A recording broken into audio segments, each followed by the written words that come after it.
doing the tracking for us. Solski here with my partner. Let's go ahead and do this. Let's go. The matchup between the 4-0 Titans, TGH, and AmazingAmpharos are off and running with a piece of heart in Link's house and a key. Yuck. Great start. Yeah, very slow start here. We're going to see TGH farming the green guard here to get his tree pull going on. Meanwhile, AmazingAmpharos is going to do the north route first, heading over to Kakariko. He'll probably do the Uncle Check and Link's house shortly thereafter. So we pause and get all things all synced up. Let's go ahead and see what the tree pull is, and it's blue rupees. Not bad. Not bad. It's going to give Tej the option to potentially buy bombs in Kakariko if he chooses to go south route. He probably wanted bombs there for sure, or red rupees. Well, inside the passageway to escape, we find another heart. This time a full heart container. And what does the uncle have? Well, let's go ahead and see what AmazingAmpharos finds in the tree. The uncle has the magic cape. Oh boy. And 300 rupees at the lumberjack tree. So right now, Aghanim is not required.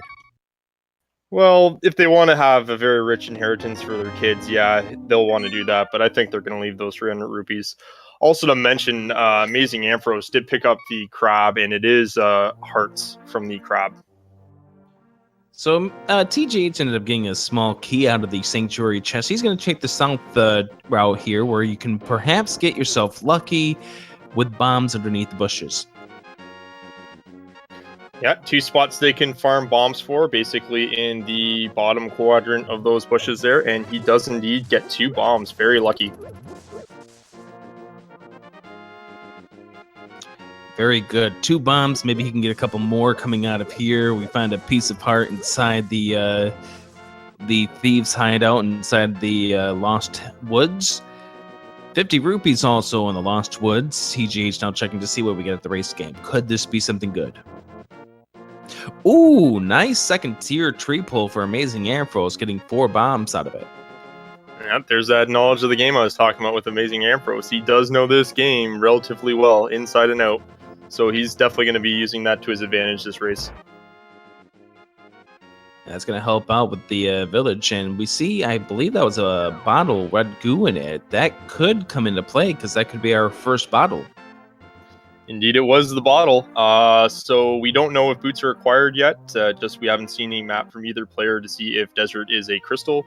Nor have they obviously entered in desert yet. But we do get an early sword from Tej here. Yes, the back of the tavern having it. And never mind about that bottle, because we just found one. AmazingAmpharos found the bottle here in Blind's hideout. Indeed, he did, of the red goo variety as well. So yeah, he's gonna be happy with that once he sees what's on the library ledge. And the mirror and Coop finding mirror, yes. So honestly, quite a nice item so far.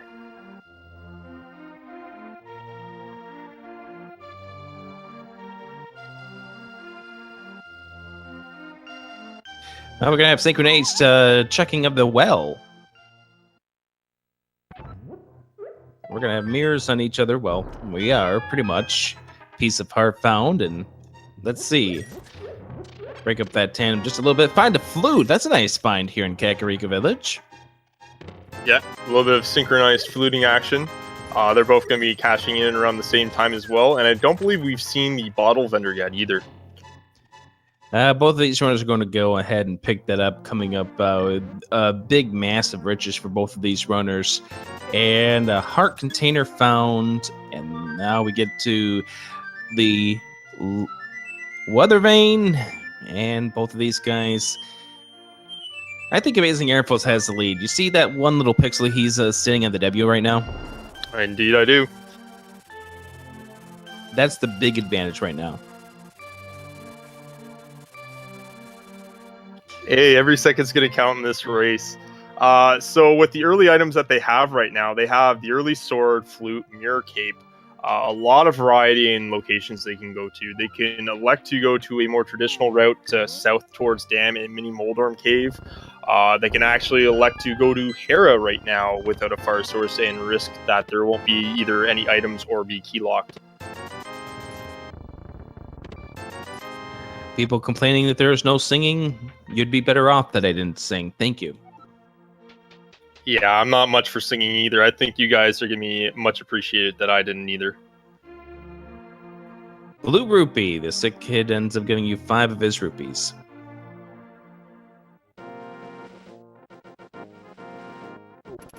So AmazingAmpharos is going to be finishing off this check through the library and through the race game. Find out that the library has something he already has claim to, so he knows he doesn't have to come back with the boots, and the race game won't have anything interesting either. So we'll see whether or not somebody heads for Hyrule Castle next, or if somebody heads for Mini Moldorm. Right, just a ton of variety of locations they can go to right now. They're not really locked in any location.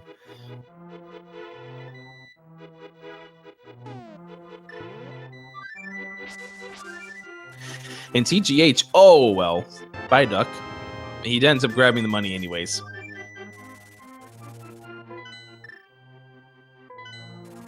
And so now he's going to go ahead and check the sick kid, which he didn't do earlier.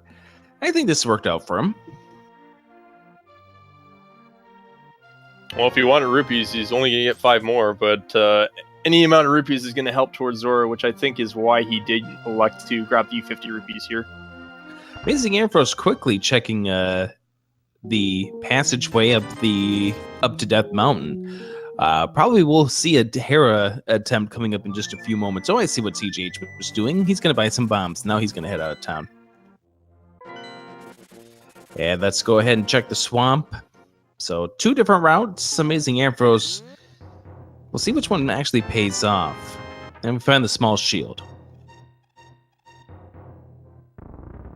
Indeed, and AmazingAmpharos just making his way out of the dark cave here with the old man in tow. 2 different routes indeed. Early game routing very important, but plenty of time for these runners to catch up if they do get blocked out. Mushroom found underneath the all that water. That's got to be one soggy fungus. Indeed, I'm interested to see if they hold on to that mushroom right now. Yeah, if they can get themselves a hammer and a can of Samaria, they can do what is the magic powder skip. Indeed, it's always tantalizing to have it early on, especially with the flute now. It's going to be a very easy check for them, but I feel like they're going to both be hesitant to cash it in right away, unless they need to. Nothing of value up the ascent up here to Death Mountain. The question is what does Hera what does Hera have? Because you and I both know version 26 says go to dungeons. Yes, it does. And we do see Tej picking up a power glove here, blue tunic, and another heart piece in the Mini Moldorm cave. So he's getting some nice value here. Meanwhile, AmazingAmpharos is making the play to Hera. My question is, will Hera be fire locked? I'm going to say no, but who knows? But it's not. It's got the big key. There you go. All right, then that poses the second question. Will an item be in the basement? I'm going to almost say we're going to find a fire source in just a moment. Well, never mind. Oh, silver arrows for the mushroom and the powder. So never mind that mushroom bit. Yeah, they're not going to have to worry about that, and the silver arrows is a very nice reward to get early on. They're probably going to be hoping to get the early bow to pair with those arrows, just to maximize the find. Quick check of the Ice Rod Cave. Will there be something essential in here?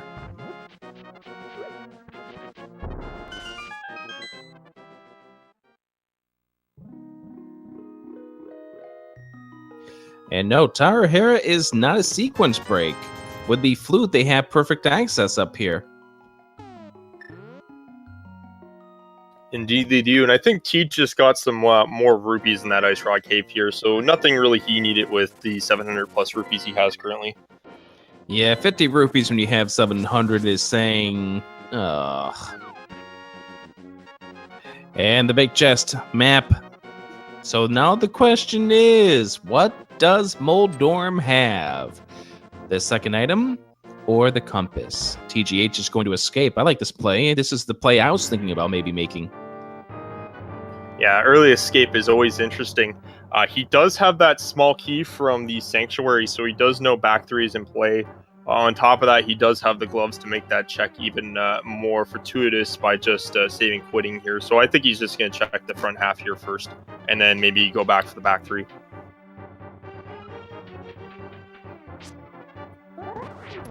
Six slashes here for this upcoming fight. All right, and TGH actually picks up the map here, so we know there's going to be 2 more items in the next 2 locations coming up. It also guarantees that the back 3 are going to be 3 items, and the item that's behind the lamp block is going to be an item as well. And oh, the compass, the fire source blocks your access to the 1 item in the basement of the Tower of Hera. That could be bad for AmazingAmpharos. This TGH does run into a fire source before he elects to go up to Hera. And I guess we know that Tower of Hera is, thanks to the crystal that fell down upon AmazingAmpharos, is indeed a crystal. Looked like it was just a regular crystal from his AmazingAmpharos' quick menu there as well. Yep, it's just a basic non-5/6 crystal, and he's going to go check the south side now.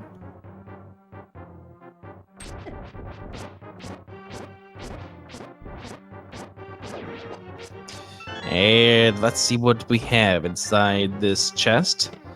Oh, the hammer! That's huge. Uh-oh. That's huge for routing there. Now this screams Eat Death Mountain, which is what TGH is going to be able to do. I know AmazingAmpharos will get his way over there at some point, but TGH is going to be able to make it in one quick swipe. Absolutely. He's going to be extremely happy to see that, and his patience will be rewarded by not going up to Hera right away. I think when he goes up there, if he doesn't have the hook shot in tow, he'll do Hera first, and then just continue on to that East Death Mountain for more value. You know, Randomizer is about having that one play that pays off for you. It's that one play that you make over your opponents. Could this be the one? We don't know. TGH is going to go through the dark room, and I don't know if he's going to go all the way. This would be a decent play if he decides to, but he doesn't have to.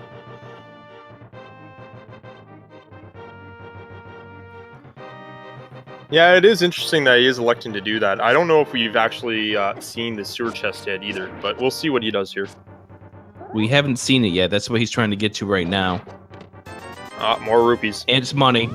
Oh, I like his rupee count, by the way. 777. Well, he is getting lucky so far, so let's keep it going. 777 rupees with 7 bombs. AmazingAmpharos is going to let us see what those 3 other chests in escape are. And again, as we mentioned before, because we found the map, we found the key, we know these are 3 items. So it looks like Tej still electing to check stuff outside of Hera. He does know he does have access to it, but I think he's a little worried without that fire source in tow. He doesn't quite want to commit to it just yet. Well, let's see what Sarashla has. We have not seen a map from either of these runners.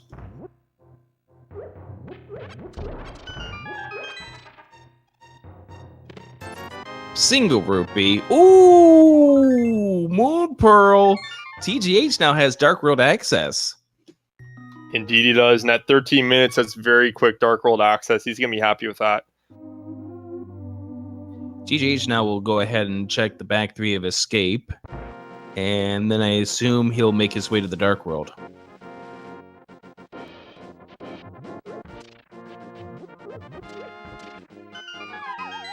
Definitely wouldn't hurt to pop in there sooner than later, just to get an early scout of what the Dark World dungeons are, crystals, medallions, what your requirements are, what you're looking for. Still waiting to see a map check. I think we'll find our first map check when we get to the Dark World. AmazingAmpharos will go ahead and go through the escape, so he will be united with the hammer shortly. And then he'll just have to make his way over towards Eastern and get himself a Moon Pearl. Now you know what version 26 is all about. Here, Solsky, you want to introduce this next cave we're coming upon? I think it's the artist formerly known as the Hype Cave. I'm not quite sure. It's that funky little symbol. You know, like how Prince used to have a symbol. There's our map check. Ooh, 6 out of 7 are crystals. The only one that's a pendant is Thief Sound. That means 2 of the 3 in the light world are pendants. That means both desert and eastern are pendants. We don't know which one's the green one, though. Right, that is correct by deduction.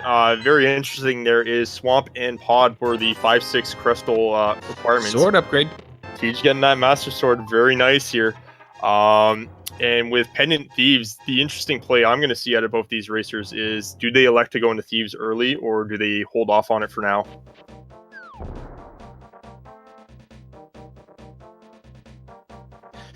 I would bet we would see TGH make a move for the first 4 of Thieves Town, then back out.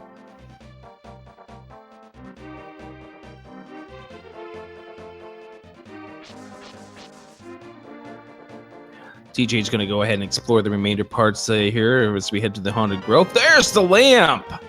There's that fire source for him. So once again, patience being rewarded for TGH here.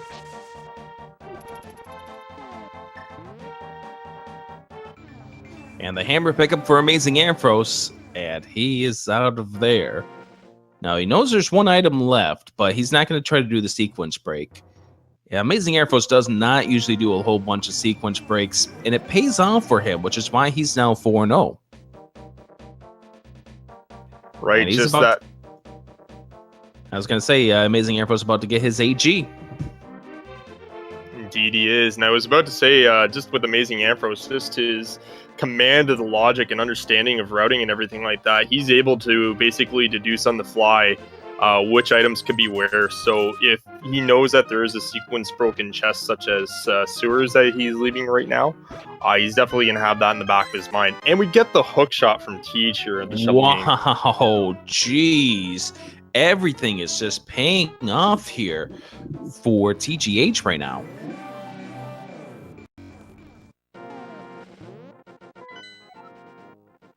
There's our map check.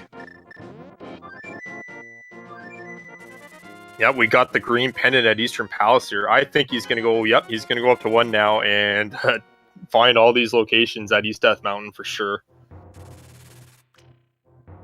AmazingAmpharos checking the magic powder, and let's see if that turns into something.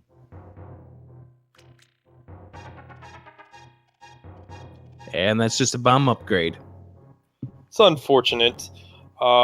Big question coming up for when TGH does hit into Hera Palace here, or Hera Tower, is what does that basement have in store for him? Yeah, does he even look for it? AmazingAmpharos now with the hammer is going to go back up here to Eastern Death Mountain. Right, he's still looking for the Moon Pearl here. He's going to elect to check out Eastern Death Mountain. 7 or 8 items total over here, so not a bad play. He's playing the odds. And if one of those is a Titan's Mitt, that means TGH has availability or has access to 6 more chests. Indeed he will with that hookshot in tow. He will have full access to Hookshot Cave and the Super Bunny Cave. And if the floating island has an interesting item, he will have that access to that as well. Very good point. And TGH now heading into the Dark World. Technically, by logic, TGH could check Spike Cave too while he's up here. Indeed, has the cape, has the blue cane, has a bottle. I believe it's 2 bottles within the logic for Spike Cave, but the cape and blue cane definitely would allow him access to that within logic. Well, get out your resident sleepers. AmazingAmpharos is taking the slow walk up Spiral Cave. The walk of shame.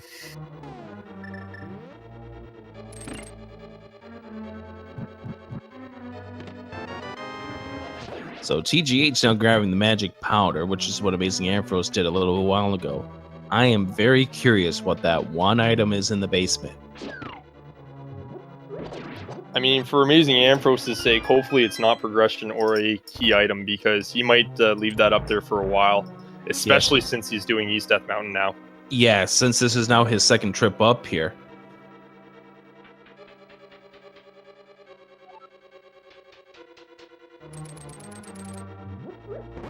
All right, so as Tej kind of completes Hera here, we're going to get a sneak peek of what's at Eastern Death Mountain for him. And AmazingAmpharos finding 10 arrows and a red rupee. The best case scenario for AmazingAmpharos right now is he finds the fire rod up here. Oh, indeed. That would take him right back over there. Very good point. He really wants to find that. Because we do know that the lamp is at Stump Kids, so we know he's not going to find that up here. Well, this run has now been validated thanks to that arrow. Sadly, the Paradox Cave is complete empty as far as content is concerned. That was a very family-friendly word for it. It was very devoid of items. And TGH is getting the news that he's going to have to go down to the basement if he wants to get that second item. I don't see how he skips it here, so I think we're definitely going to get an early look at what it is. Red rupee over on the desert ledge, and now let's go see what Agina has for AmazingAmpharos. And TGH going back inside. So just to recap, it turned out that Stumpy had the lamp because TGH has the moon pearl that he got out of the back of Sarashla. He had access to the Dark World already. Not exactly what AmazingAmpharos wanted to see right there. 20 rupee. No, it's not, and I do believe that the only thing remaining for him right now is Sash Cave and Eastern within Logic. It could be Zora as well, as both players have not checked that since he does have the Power Glove. Yeah, Power Glove does make Zora a possibility, but the biggest 12th is the 3 items behind Sarashla and whatever you can get inside Eastern. And you know Eastern's a pendant, so it might be worth going inside. Wouldn't be a bad play for routing purposes, really. You're already here. You're not going to waste too much time going in. And as you've alluded, B26 is all about the dungeons. Shield is the second item in Hera, so Hera has absolutely nothing. So if I'm AmazingAmpharos, Eastern might be the best play to make. Just going inside exploring. Once again, it's a pendant dungeon. You may not have to come back and beat it later. Of all the dungeons that you have to double dip in version 26, it seems to me like Eastern is the one you have to double dip the most often. Right, and it looks like he's electing the flute away. I think he's going to cut his losses now and head into the Dark World. Well, he's got himself the Moon Pearl, so therefore he's going to go into the Dark World, and he's going to go into the Village of Outcasts. He's got a whole bunch of options. DD does. He could elect to go right into Skull Woods right away. He could go into Village of Outcasts and Thieves Town. Version 26, Skull Woods. Very, very valuable dungeon in B26. It almost seems like it's a 1 in 3 chance you're going to find some good progression in there. Every now and then you find something very, very essential in here. Now, AmazingAmpharos currently not... We don't want to say behind, because he's not behind at all. This is a case where an item separates these two from being different at this point. Right, they are far from being behind at this point. It is very early on. Yeah, AmazingAmpharos took him a while to find the Moon Pearl, but he is still actively looking through locations. If the Hera basement chest was progression, then I would commit to that statement, but right now they are far from being far away from each other at this point.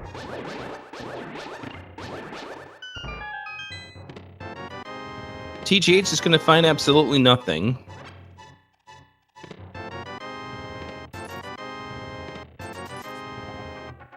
And there's a shovel, so we're going to see what we can dig up a little bit later on.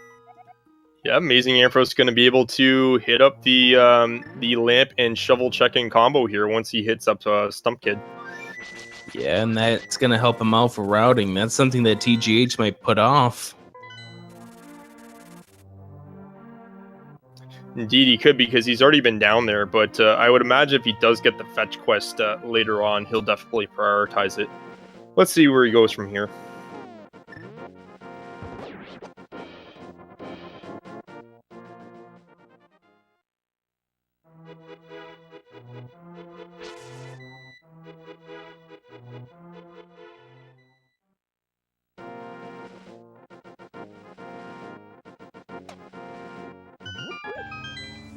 All right, AmazingAmpharos still looking for one item left in Skull, so he's going to commit to doing the full half clear here. Meanwhile, it does look like TGH is going to elect to check out Village of Outcasts.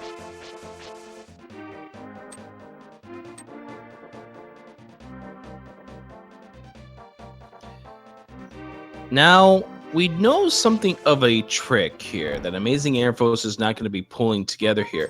But if you have the magic cape or the cane of burn out and you're pulling the statue, your timer comes to a cease when it comes to magic draining. Indeed, it does. He would actually be able to kind of game the game code and would have unlimited energy while he pulls that statue. TGH checking the Village of Outcasts. Hello! That's nice to find. He has the flippers here, so now he has full access to swamp. It's a fat fairy swamp as well, so he's definitely going to want to prioritize that.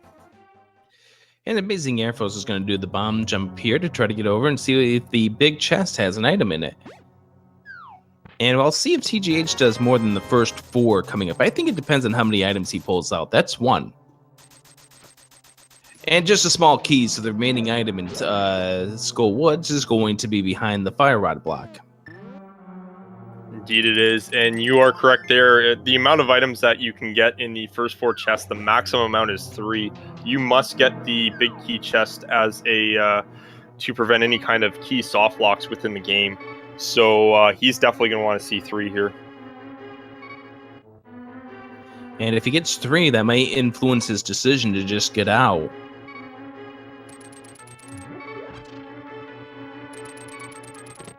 And that's 3, so will he stay after he gets this big key? He is going to leave. Yep, he's going to leave. Grab the mirror. Get out. You got 3 out of the 4 items.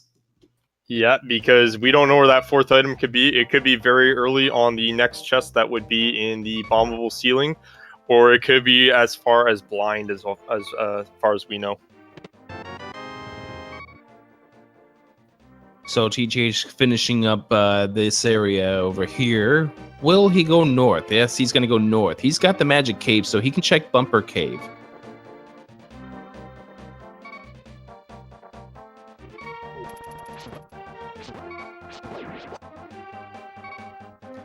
No, he's going to go over and check Skull Woods. He's going to find out the same information that AmazingAmpharos did earlier. AmazingAmpharos is going to go ahead and check these first 4, and people in chat are saying that he will continue on after he finds these first 4. So if that 4th item is important, then that gives more momentum into AmazingAmpharos' side. If I'm TGH, after I'm done with this dungeon, I make my way over towards Swamp. Absolutely. It's his next dungeon that he can fully access right now with the hookshot, mirror, flippers, and hammer in tow.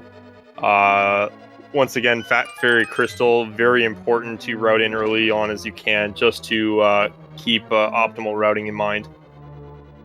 And indeed, it does look like AmazingAmpharos is electing to continue on looking for this 4th item here.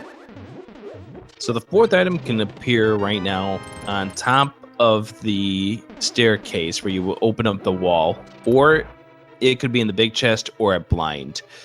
Because with what we have for placement of the items, the item that's going to be next to blind in the jail cell will be a small key. Indeed it will, and the reason for that placement is to guard against any kind of potential key soft locks.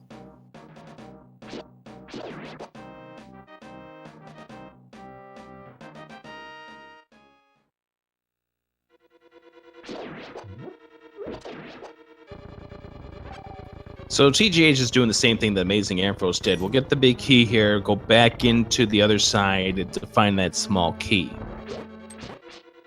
Yeah, very smooth execution from TGH going through the Gibdo room here. Not even batting an eye to those Gibdos and manipulating their RNG extremely well.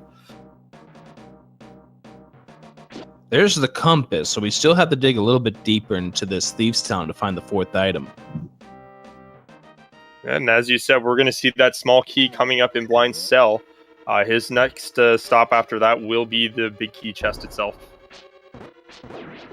So there's the key pickup for TGH. He's going to fall into the hole, leave this dungeon, and get to say goodbye. And it does look like he's electing to go over to the bumper cave now and check out what that's all about. Makes sense. Again, you do have the magic cape, so if it is something essential, you will be able to pick it up. And it's just a heart container. And TGH never checked the lumberjack tree, so now he's going to go ahead and go back to the light world and check and be happy to find that it's just rupees. And with 1,351 rupees, I don't think he's going to go to Aghanim to get 300 rupees. I mean, like I said, it could be a trust fund he's trying to set up for the future links. It'd be a trust fund of 4 minutes. He would give it to AmazingAmpharos. In the big chest, we find the piece of heart. That's the fourth and final item. AmazingAmpharos says, "See ya." And that's good news for TGH, by the way. Yeah, that's going to add about 2 minutes and 30 minutes apart, or 2 minutes and 30 seconds apart from the two right now, based on the decision for TGH not to do that fourth item in Thieves. And TGH is going to go ahead and check the north side. Now, with the flippers, that means he does have access also to catfish at this point. Well, it looks like that's what he's going to do. He's going to first go through the maze here. Without the boots or titan mitts in tow, he will have to walk all the way around through the graveyard. Wilmir, I would imagine he checks out Quakefish while he's here. So AmazingAmpharos is about to go to the digging game, and we usually like to do a little bit of game. We like to play some games here at the Link to the Past Randomizer. TGH finds the item in here. So Harkins here says goodbye, but AmazingAmpharos is going to do some digging. In the digging game, number 1 through 30 could have the item. What number do you guys think it's going to be? I'm going to say dig number 8.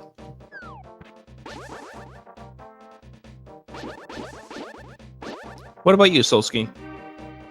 I think it'll be impartial because Tej got the hookshot here, so. Never mind. But excellent guess. See? That's why we do the guessing game. So I can cheat and look on TGH's screen, so I can look like a perfect wizard when it's time for AmazingAmpharos to go ahead and do it. And AmazingAmpharos takes a look at the map and will soon be united with the lamp. Now the question is, what does that shovel yield? Indeed, we see an interesting decision by Tej. He's actually electing to skip the Quakefish for now. Also to note, with the mirror and flippers in tow, he could have checked out Waterfall Cave in Zora's Domain while he was at it. AmazingAmpharos is going to go ahead and pick up the heart container. You might be by yourself in just a moment, Solsky, after they tar and feather me for doing that dig game.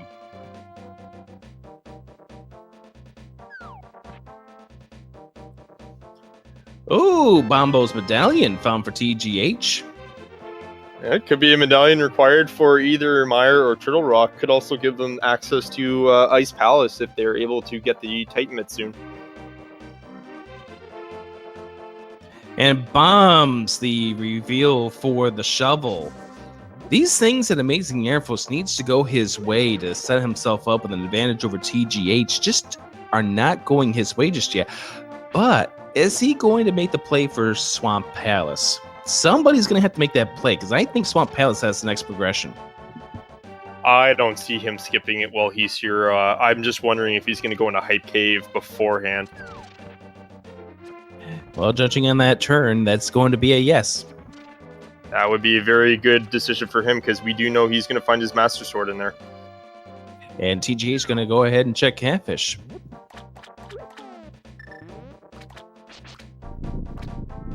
Oh, he's going to also check Zora as well as the waterfall here. That's good routing.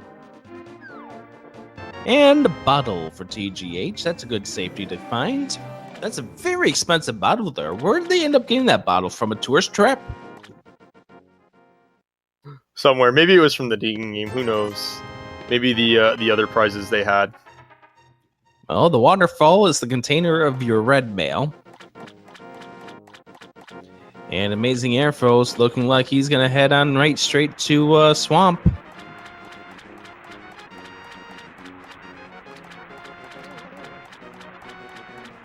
Piece of heart on a ledge, so that's not going to be something these guys need.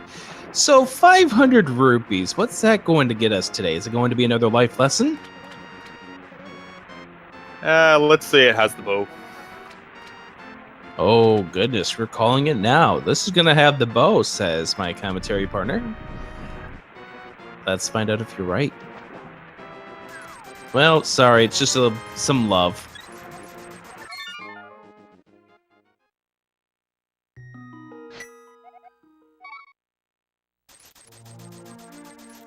Well, AmazingAmpharos now in Swamp, and judging by the way the TGH is moving, I think he's about to go into Swamp as well. Indeed, he will. I believe this is the last dungeon remaining right now they could full clear and have access to. Logically, they have access to 3 chests in Pod 2, which they're not electing to do because this gets you more Titesmith! Excellent find by AmazingAmpharos here. That's going to open up quite a bit of the world to him now.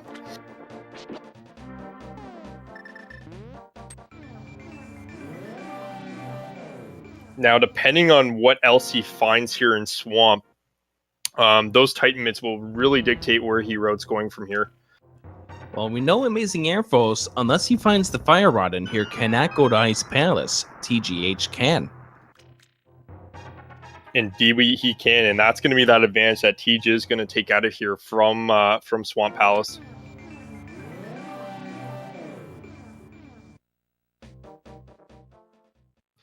Having those bombs was very important, unless the Fire Rod turns out to be in here. And we know Seed said the Fire Rod can show up in here. We know Seeds where this could be a 1-item breadcrumb.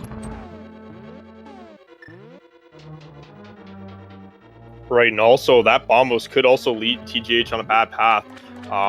Just to paint the scary picture, say he does go to Ice and he doesn't get the value he wants, then maybe AmazingAmpharos could get a dungeon full clear go mode Ice Palace ahead on him. Well, there's another dungeon that they would have access to.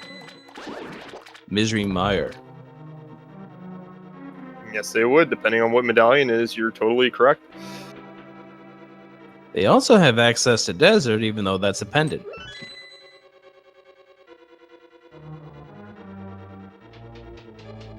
So this is where the seed starts to split just a little bit for both of these runners. And it seems like it would be dictated just by that Bombos too, I would believe. Bombos was up on the pyramid, so that's not a place that AmazingAmpharos will forget. He will get over that way at some point in time. But TGH might make the play for Ice quicker than AmazingAmpharos will.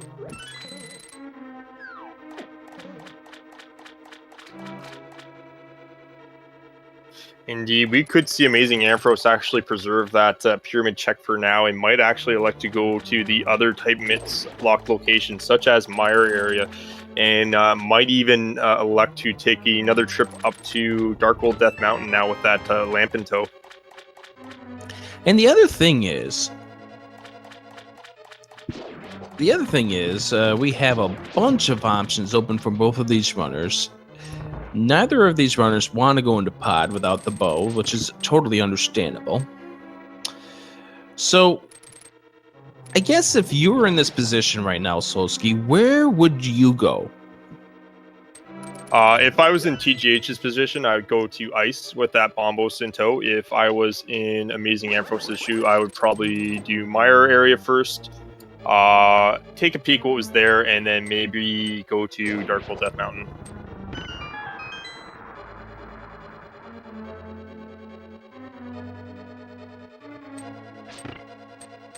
It is a tough decision, because if there's also something up there in the Dark Death Mountain, that's value that both of these runners might be shying away for a little bit. Indeed, because we'll typically see runners try to optimize their routing as best they can, and they typically won't want to go around to Darkwold Death Mountain if they've already been up there for East Death Mountain. They might save it for later, for when there could be an earlier T-Rock play, or they might elect to go there just a little bit longer after they do some more dungeons. I do want to point out that both of these runners are 4-0. They've already qualified for the group stage. That pressure's gone, but they want to try to get themselves into a group that isn't filled with heavy hitters, you know? It's going to be a tough battle, even though they are 4-0 and maybe go 5-1 or even 6-0, because there are so many great runners in this tournament here. The skill ceiling and the depth seems to have gone extremely high in the last 9 months.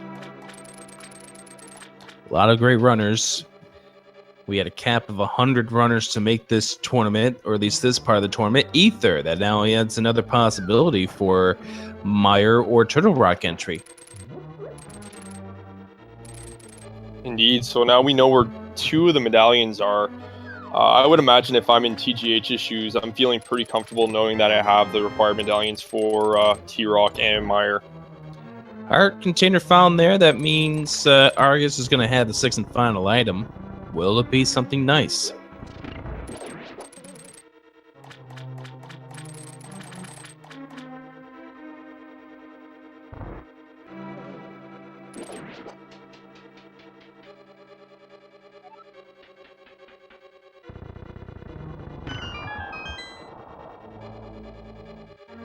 So Argus coming up here for AmazingAmpharos, and well, let's just do the double slash.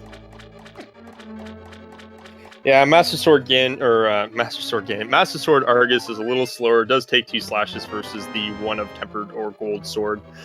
Going to be a little bit of a slower fight, but it is better than the Fighter Sword variant of the fight. Well, Master Sword Ganon is definitely a slower fight. I'll give you that.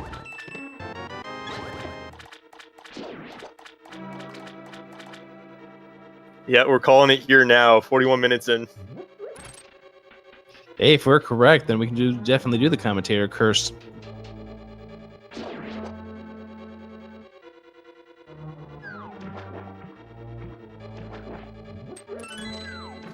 AmazingAmpharos gets Argus down. What is the reward? Hey, it's a piece of heart. Just exactly what AmazingAmpharos wanted to see. So the piece of, the Titan's Mitt and the Ether Medallion, those were the 2 big prizes. Indeed, they were. So let's see where AmazingAmpharos takes his value.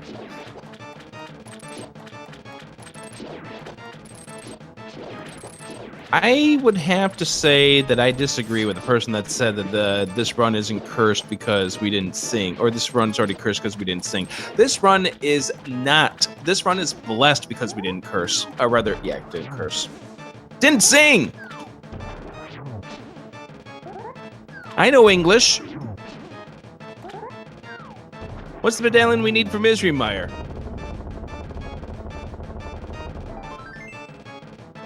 Bombos, that's very interesting here. Ooh. So Hi. That can actually be good for Amazing-Ampharos.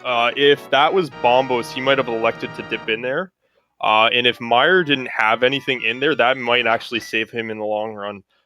Consequently, if it does have something that he wants, such as Bow, Fire Rod, Ice Rod, or Red Cane, then definitely he will be kicking himself for not going to Pyramid earlier. Where's TGH going? Is he making the ice play? No, he's making the Meyer play as well. All right, so the question's going to be here now. Does TGH elect to go into Meyer? AmazingAmpharos and Pendant Desert. What are we going to find inside? Is there a required item in here? Hey, there was! The Ice Rod! That's a nice place for it. Nice find.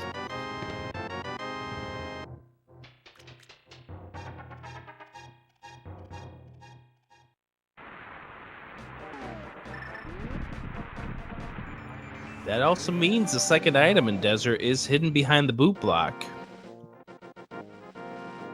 What was on the torch? Was it the big key or the small key? I didn't see which one it was, but because the Ice Rod turned out to be in that middle chest, that means one of those 2 keys has to be in that torch. Ah, so interesting enough, if it is the small key on the torch, they are able to actually sequence break the keys here in Desert to see if they can get the second item.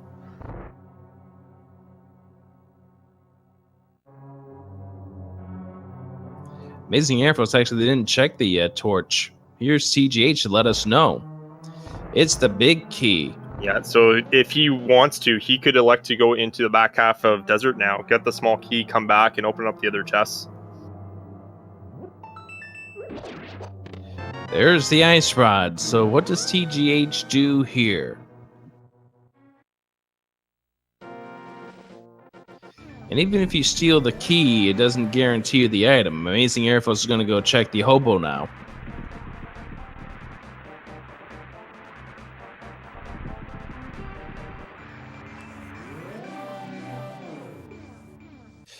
And then AmazingAmpharos is going to head over towards the pyramid. Maybe. Or he'll go to Zora. Or he'll go to Catfish, then Zora. Either way, we won't see AmazingAmpharos without the bombos for much longer. Hopefully not, because we do know it's required. So in his best interest, he's going to want to pick it up. And there he goes now. He's going to go ahead and be united with the bombos. So the next play for him, and this could actually be a routing genius decision for him. He could go from Zora right over to Ice. Indeed he could.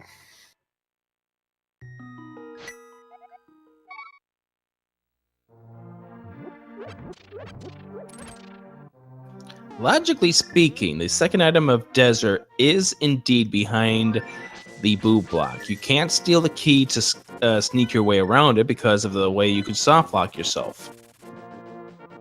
Right, the only way you can really kind of manipulate the key logic in Desert is by grabbing that back key. In this instance, they can open up 2 more chests on the right side, but it will not net them the big key or the small key. So it'll either be Map Compass or potentially the second item. TGH going for Ice Palace. AmazingAmpharos is checking what's in the sewers.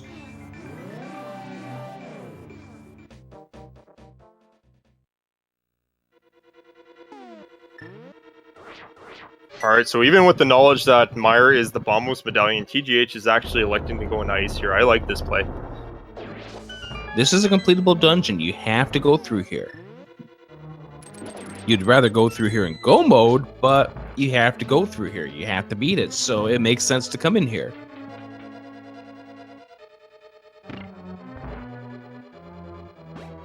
And there's AmazingAmpharos mirroring. Where does he go from here? Does he continue his tour, or does he go straight for Ice? And it looks like he is going to go use the flu. I'm thinking he's heading right straight for Ice without bombos. And there he goes. DD, so both our players here electing him to go to Ice. Great call. It's the right call. This really is the right call. This is where the seed wants him to go at this point. And as you've alluded to, even if they don't find anything here, they are going to at least get a crystal out of it. The question is if they don't get anything out of here, where do they go next? Well, they have Darkwold Death Mountain. They have Meyer, was it not Meyer Shed, but Meyer itself. Also, they do have the fetch quests that are the Smiths and the Purple Chest as well. Exactly, and that's what I'm alluding to. There are so many options these guys can go that could make or break the race.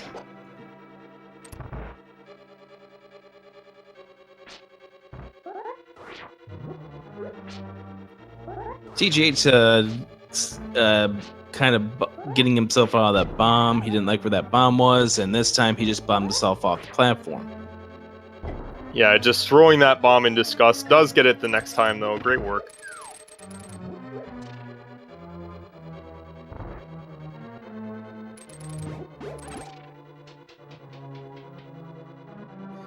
But there are just, like I said, there's just so many options they can do if they come out of here empty-handed. To the point that, again, one decision that one makes, if the other doesn't make it, there could be your race.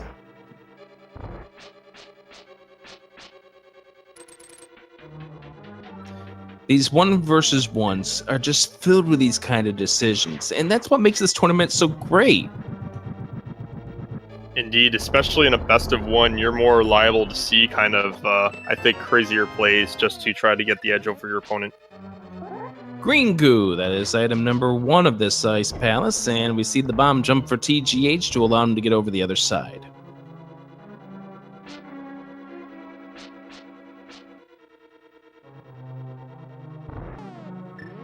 Yep. Meanwhile, AmazingAmpharos setting up for his bomb jump here. First try. Nails it.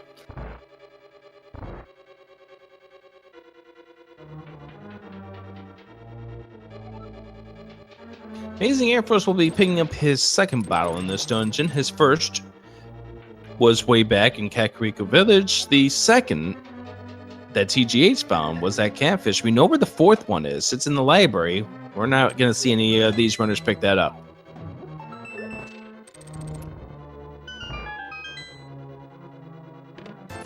Blue Rupee is 2. Oh, just give these guys the boots already.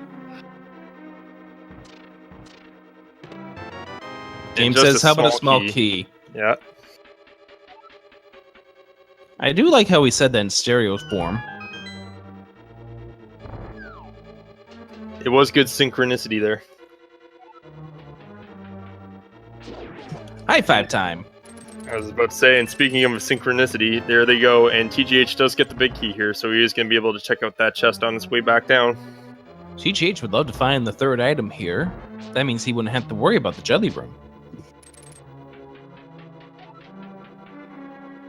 So TGH actually utilizing some neat tech there with the hook shot. If you're able to hook shot that block, normally if you're walking without boots on the ice, it's very tricky to align yourself on the staircase. If you can clip it just right, it actually positions yourself correctly and allows you to go right down that staircase.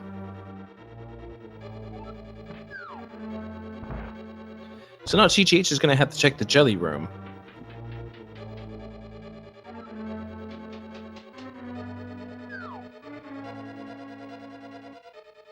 And if I'm out counting my keys correctly, I think we found all the keys here in this ice palace, which tells us one other major thing about this dungeon. We'll confirm it when we get to Cold Stare. But that does mean that this dungeon is not Samaria blocked. Indeed is not. That third key would actually be in the skull that TGH just passed. And we do see the compass from the jelly room, so Cold Stare will in fact have that third item.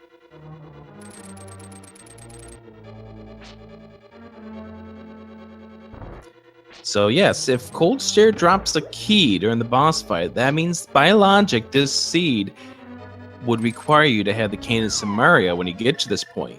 But because we found all the keys, Cold Stare could even drop the cane of Samaria.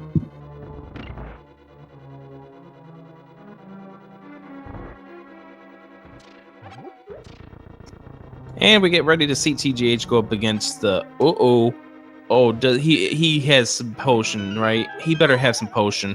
Oh, he's got bombos. Never mind. He's good. Yeah, fortunately, both these runners do have bombos. Neither of them had the fire rod yet. So with the bombos only using up about 1/4 of the magic of your meter, these guys will be very fortunately endowed for magic.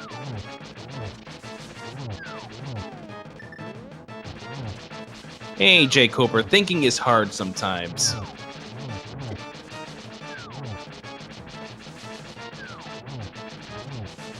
One of these days, I'll learn how to do it on the fly.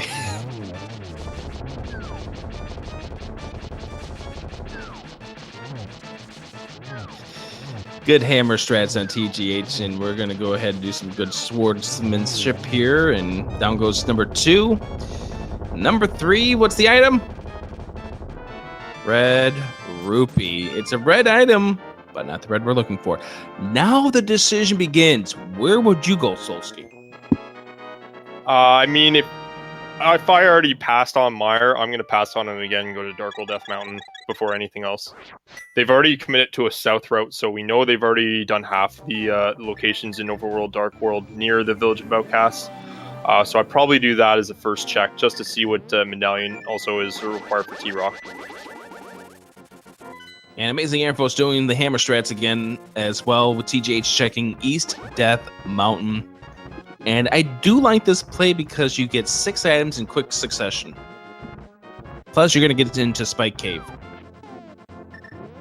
I'd actually like to see one of them get the red cane up here and see if they could go into T-Rock without the fire rod. We've seen some SRL races that have had that fire rod up there in Turtle Rock. Who knows? This could be another case of it. We had one race earlier today in an SRL race where we did have fire rod at the chain chomp, so it's definitely within logic. How rude. Yeah, it wasn't very pleasant. So where does AmazingAmpharos go now? Does he go up to Death Mountain as well? There's not a lot of options, in all honesty. No, our runners have done a great job of cleaning up the map quite effectively so far without Boots here. Oh, Zora's checking this. Rather, AmazingAmpharos is checking Zora. Just expert level routing by AmazingAmpharos here, electing to save the Zora check until after he's completed ice. Boots! Thank you. I think our runners were going to be happy with that location containing the boots.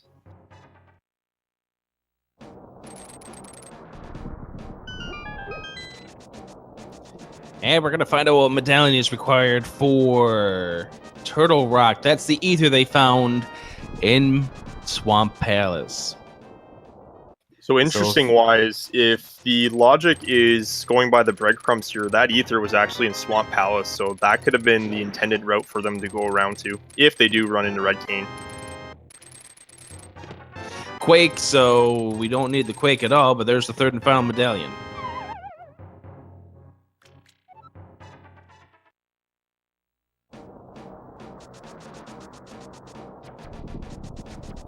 Alright, we do see TGH electing to head on over towards the Spike Cave here. We need Fire Rod, we need Boot, we need the Bow, we need the Canis Samaria. And whatever item leads them to it. Indeed, and also with the boots being up here, that's going to unlock 3 more locations for TGH, and I would imagine shortly thereafter AmazingAmpharos, but we do see AmazingAmpharos electing to go towards my area here. Red Rupee. Yes, and AmazingAmpharos is going to go in. This is a huge play for AmazingAmpharos. TGH is going to be checking some of these boot spots.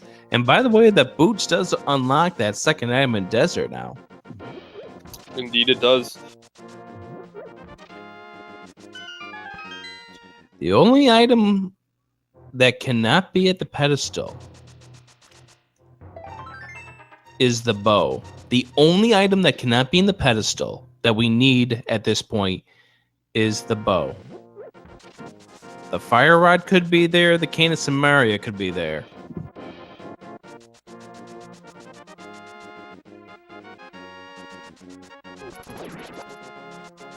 And we have no way of finding out. No, we don't. And the logic could actually prevent those from being at pedestal, but we're not going to know that until we get an actual check of the pedestal itself.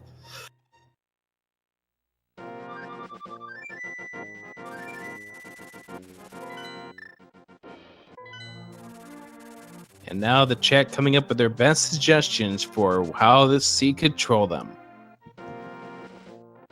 And TGH is just going to go ahead and do some overworld exploration. AmazingAmpharos is in dungeons. Which one will pay off? I'm thinking AmazingAmpharos' play is going to pay off here.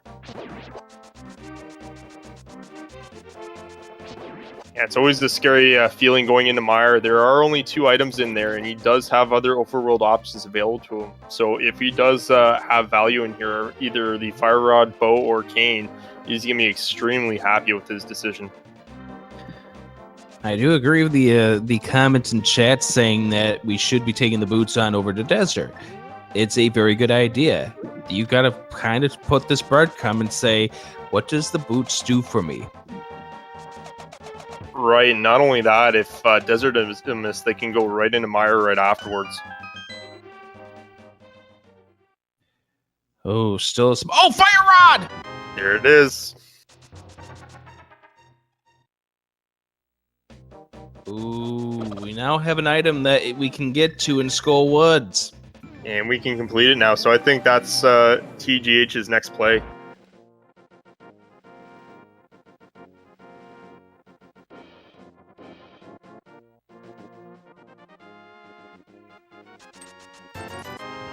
Red rupee.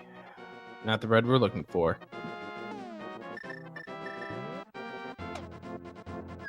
TGH going to check the magic bag. We already know that it wasn't anything important from what we saw on AmazingAmpharos' screen.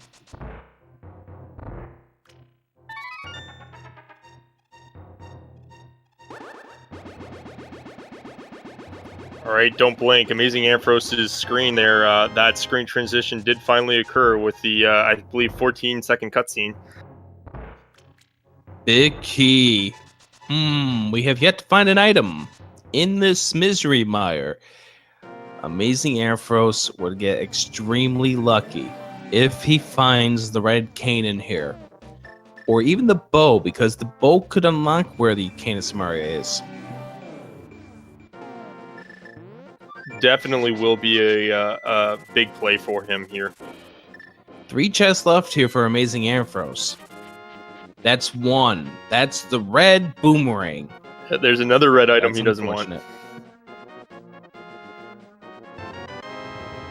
Bomb upgrade for TGH and Gary's chest.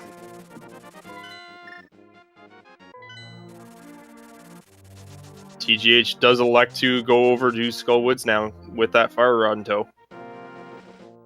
And bombs. That's the second item for AmazingAmpharos. He is done in here.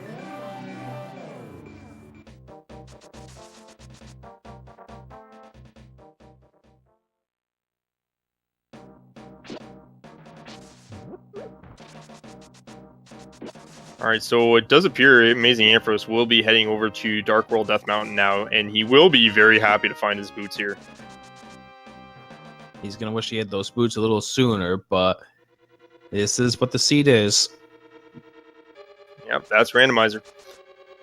And no, he can't kill the boss with the crystal. He has no way of accessing Vitreous. You need the Cane of Samaria to beat that dungeon.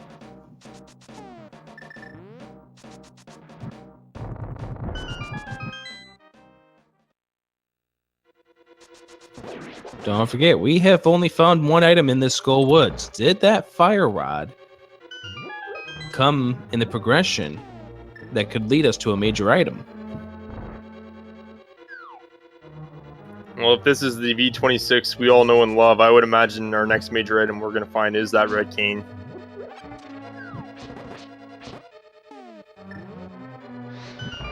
And AmazingAmpharos picking up the boots in 3, 2, 1.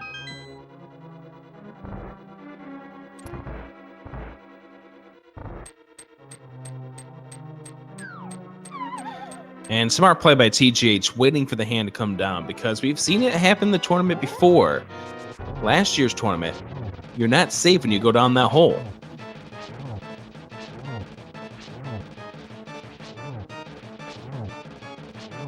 And I am hearing in version 27, there's going to be a change to the logic in regards to something we've now been discussing over the last 4 weeks. There's the book! Oh boy! Great fight by TGH there with the Master Sword, just being very safe and using his distance between him and the Moth and lining himself away from those beams, and in fact does get that book. That's going to add 2 more locations he can check. He might even just mirror right here and check the pedestal.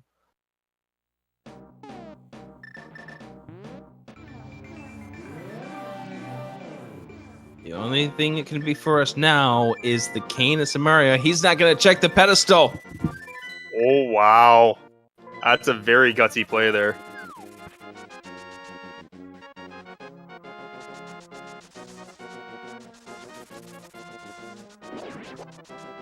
I think TGH was a little excited about that book. Looked like he was on his way to Bombos, is now going to enter into Dark World.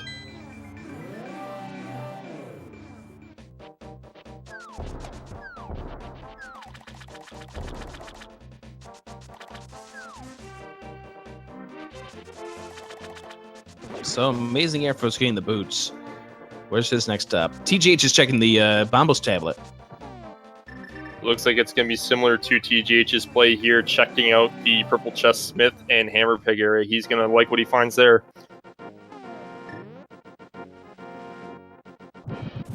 Did the book lead to something here? It led to a piece of heart.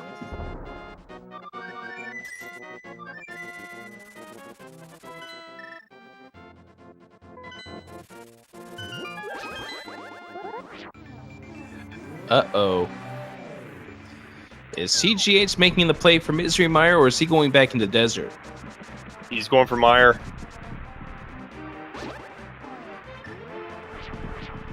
All right, so this is good for AmazingAmpharos. It's basically going to put him a little bit even with the time he did lose going into Mire without an item. Unfortunately, though, TGH will have the boost for this dungeon.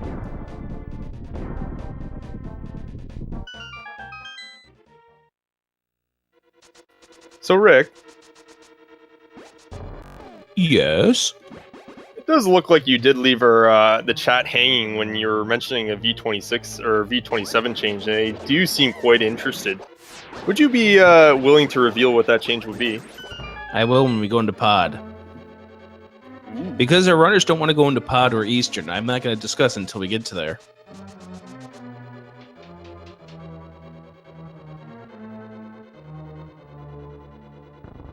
All right, there you have it, chat. Hey, I got to keep you all in suspense. I need to keep the viewers here on Speed Gaming too. And the YouTube video afterwards. Don't worry, it's also going to make me remember when we get to Palace of Darkness. Oh, you don't even have to worry about me. I'm sure chat will make you remember. I could talk about ice cream. That would get chat distracted. As chat tells me what flavor ice cream they'd like to have. Yeah, the confusion has already occurred. They're trying to disqualify me. That's awesome. My goodness, they're all going against me now. That's fine. AmazingAmpharos is going to Catfish. Gonna find that second bottle. Or rather, the third bottle. Oh, I know they're saying DQ. They want to take me to Dairy Queen. I definitely could go for a butterscotch milkshake.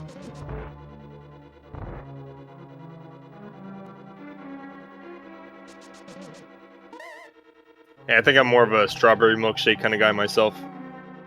That's fine. I'll get mine. You get yours. We'll both be happy.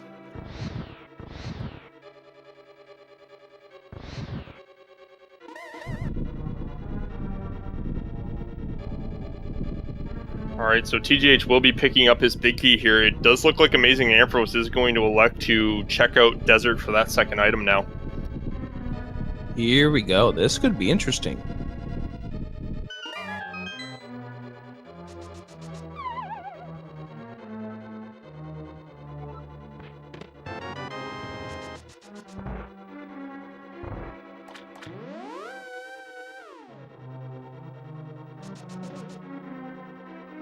Both of these runners are 4-0, hoping to go to 5-0 and set themselves up for a chance to go through this entire Swiss stage undefeated.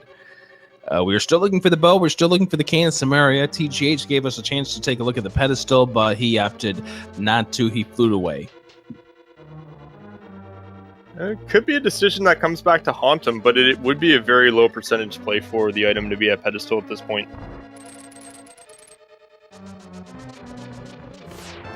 Big chest will have a small key. That's guaranteed.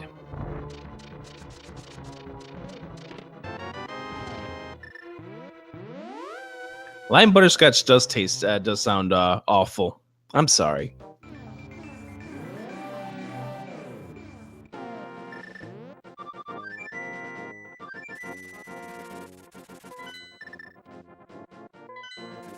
I think chat might be onto what I was talking about. There's the bow, yes! So they actually could have had early bow by that sequence break with the key. But that doesn't answer where the can of Samaria is. Uh-oh, TGH I think might be making a play that he might soon regret. Oh no, he's not going to like this play. He might run into the red cane eventually in pod, but he's definitely going to be upset knowing that he will not find the bow here. This is huge right now. This could be the match. This could be the match right here. So, as we were mentioning a moment ago, in current version 26, it's been discovered that the logic only can place the bow in the first 3 chests of the Palace of Darkness. This one that TGH is coming to downstairs, the one with the Staphos, and the one on the ledge before you jump over to meet those annoying orbs. In version 27, the logic is going to be changed so that if keys allow it, the bow could be deeper in pod, making it a better gamble sometimes. Ooh, that's very interesting. So, funny enough, when I learned about the key logic in pod currently within V26, I believe it was AmazingAmpharos himself actually explaining how the key logic currently works.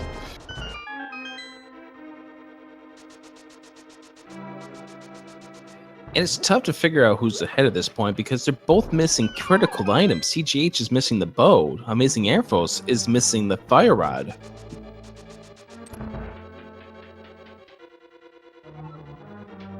Now, version 27 could be released soon. By rule of the tournament, once we get to the group stage, if version 27 is out, that's the version we're using.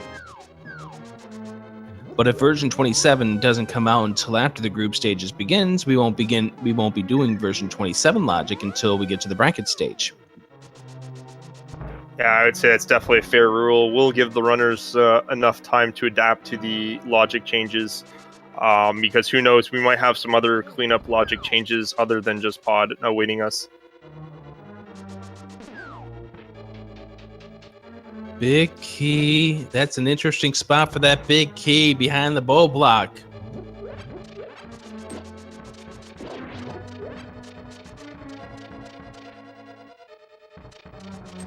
There's a Candace and Mario for TGH! Oh no. AmazingAmpharos is just a few seconds away from being in go mode. Oh wait, he won't be. He still needs the fire rod. Never mind. What am I talking about? That's really, really bad for TGH. With that Kane Samaria in tow, he might actually elect to go to T-Rock now, hoping to find the bow. TGH should know by now that the bow is not going to be here. This is beyond the first 3. It might be just instincts at this point. He's just looking for whatever he can. He might even find Tempered Sword.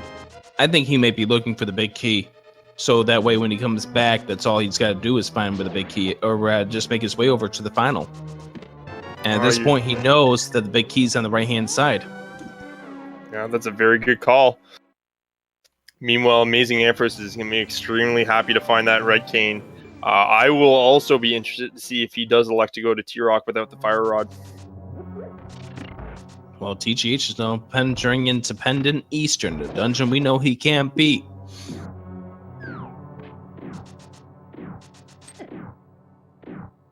I do not believe either of our runners have been in Eastern yet either. And there goes AmazingAmpharos sailing right over where the Canis and Maria chest is. We know he'll open that up in just a few moments.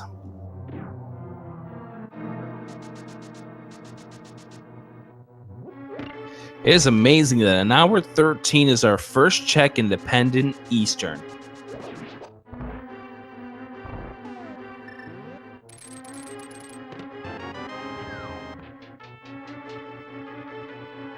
We know there's not anything that's going to be found in this Eastern Palace that is going to be required to beat this game. I mean, at this point, his best bet for TGH would be to find something like Tempered Sword along the way here. That's pretty much the only thing he could find that would help him out at this point. And the items, the big key, the map, the compass. This game is saying you do not want to be in Eastern.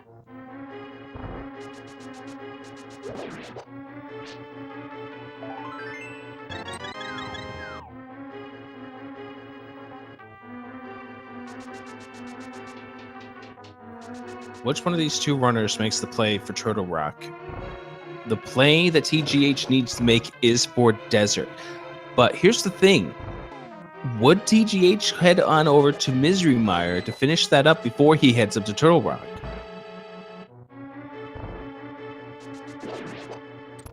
He might elect to. He won't have another item there, so he might decide to do that just in case he can go mow the rest of the dungeons just to be done with it and out of the way. I think at this point he will definitely go up to T-Rock. Well, the good news for TGH is that with the Fire Rod, you only have so far you can go. Here's the decision. He's going to Misery Mire. This is a very important decision. Does he go to Desert as well? Does he go back into Desert? It looks like he is. He's going back to Desert. Oh, this is huge. That's going to give him go mode.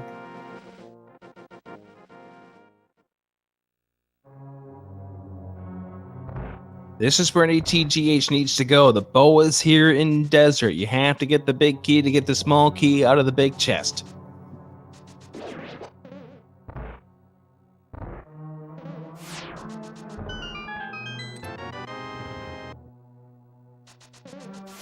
AmazingAmpharos needs to make it to the Peg Cape, but that's an overworld spot. That means his chance of finding it's going to be even harder in this logic, in this version. It will be, but they are running out of locations in the overworld to check out, so he may elect to check that sooner than later. Meanwhile, TGH, on his way to pick up his bow, he will be in Gomo once he picks up that bow. And he's just one chest away from getting it.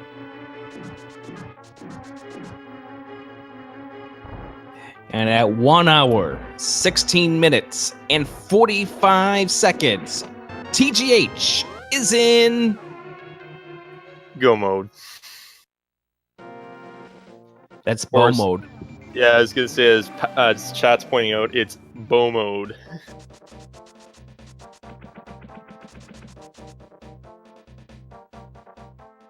AmazingAmpharos needs to find where that fire rod is as soon as possible. TGH needs to go back into the Palace of Darkness, so we could be seeing these guys if AmazingAmpharos gets this fire rod soon. It's still a race, but he's going to go into Eastern. I mean, most runners, I think, would at this point. If they strike out at finding progression there, he can full clear Eastern at this point. Not a bad play at all. That is correct. It's the play you would expect him to make. TGH now knows he can just quickly go through this Misery Mar, get his crystal out of here, and then make his way back over to Pond to finish that off.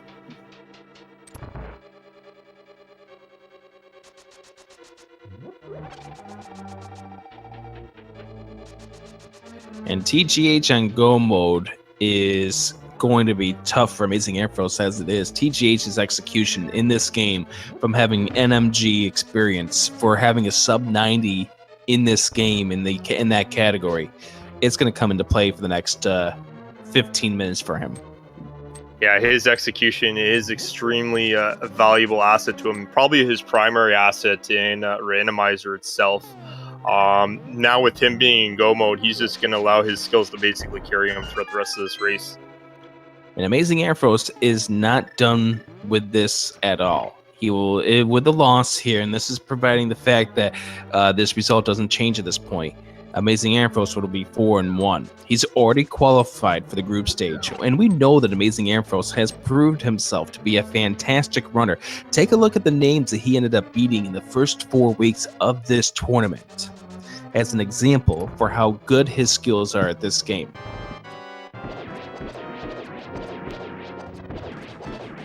You know, even at 4-2 or 5-1, AmazingAmpharos is still going to be a force to be reckoned with when it comes for the group stage. Oh, most definitely a high class runner here. Very well skilled. His primary, like I mentioned, how TGH's primary skill set was execution. His is definitely the logic and routing, and that is definitely nothing to turn a blind eye to. He can definitely steal races off racers.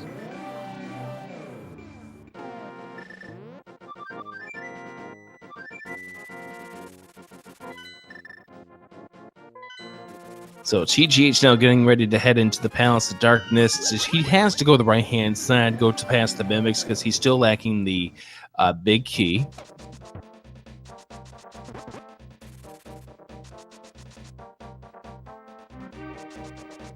Right, that will probably be the go-to place he goes to first with the bow. Knowing that Big Key was not in that dark maze, he's going to head right over. Actually, that will probably benefit him more for the double dip and paw, because then he can just drop down from those hammer pegs and head right for Helmasaur.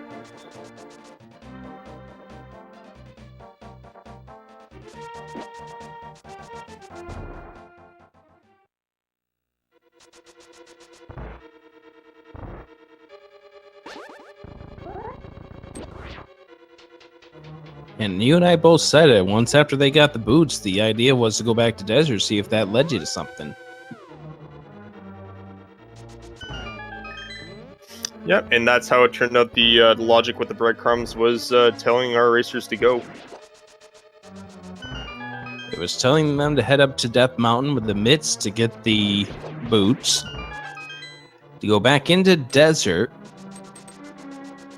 to find both the ice rod and the bow, to go into Palace of Darkness, where the last breadcrumb is the Cane of Samaria. Right, and with Eastern being the green pendant, AmazingAmpharos now going to cash that in at Sahasrahla just to see what he has. And it's red, but not the red he's looking for. It's the red rupees. So where does AmazingAmpharos go now?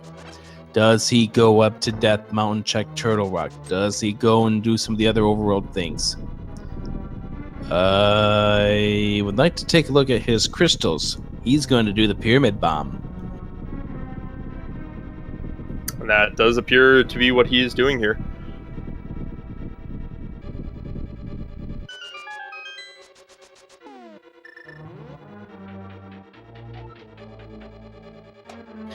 Be sure to follow both of these runners. These runners are very, very skilled at this game. They do this a whole lot faster than I ever would.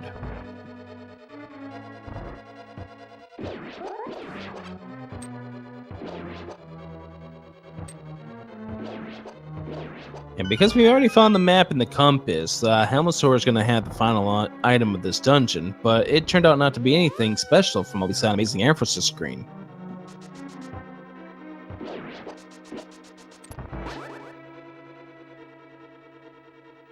Right, which is unfortunate. If the last item here was Red Cane, then that would have been a little more beneficial for AmazingAmpharos here, but fortunately, we know that was not the case.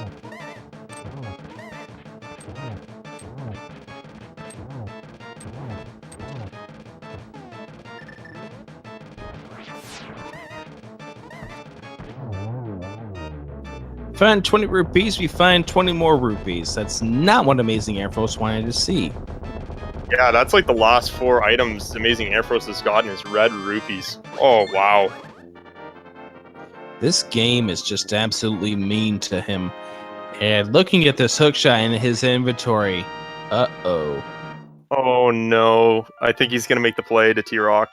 He's making the play for Turtle Rock.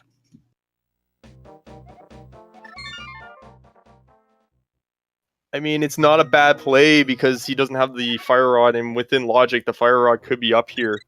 But just with hindsight and with us up above, we do know this is not the correct play. And the difference is that TGH is making his way up here as well. He's going to be able to finish off Turtle Rock. AmazingAmpharos is going to be stopped when he finds the first item in Turtle Rock.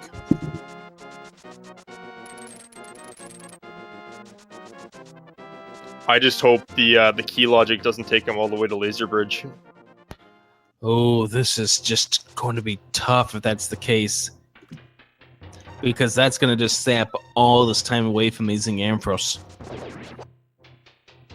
Yeah, he definitely just wants to see an item and peace out and send him on the correct path here.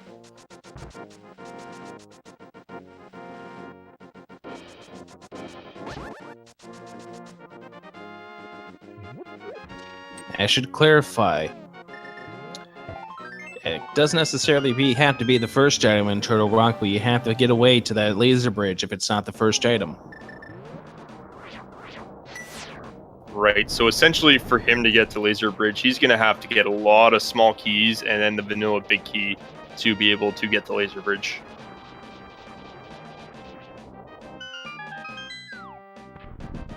And let's find out right away if this is an item or the big key. AmazingAmpharos is done. It's an item. He's got to leave.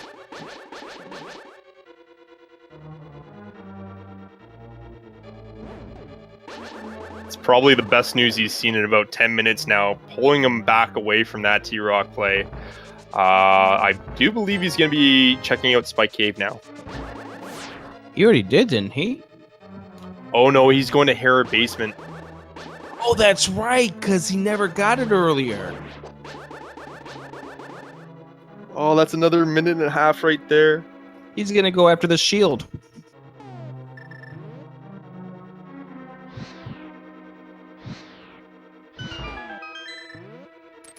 So when AmazingAmpharos couldn't do the basement check earlier, I originally thought that was going to be a game-breaking decision. I just didn't think it would be in this capacity here. I agree on that assessment here. And I'm going to have you lead things off for just a moment. I'll be right back. Not a problem. Alright, so we see AmazingAmpharos here just biding his time, thinking about his next move while he lets the tiles impact Link. While he enjoys some invulnerability frames. Meanwhile, TGH is making his way to the first Poke Room and the Chain Chomps. TGH, of course, is in Go mode, and AmazingAmpharos is looking for that Fire Rod to put him into Go mode.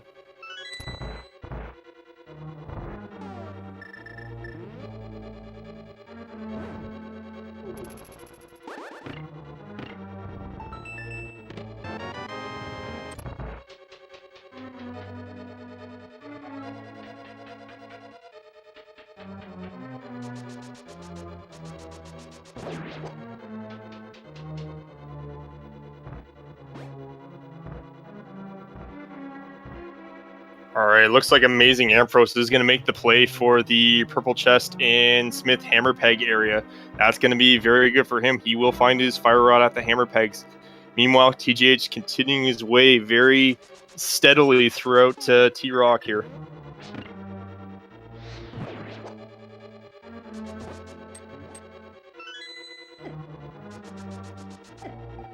He does have that big key, so he is not going to go and check out that vanilla big key chest. He does not have to.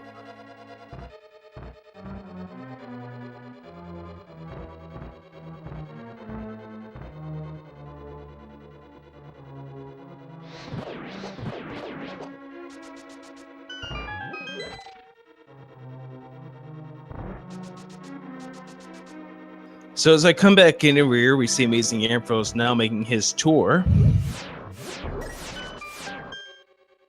Oh, and he's going to do the hammer pegs first. And this will put him into Go mode. Oh, no. What? All right.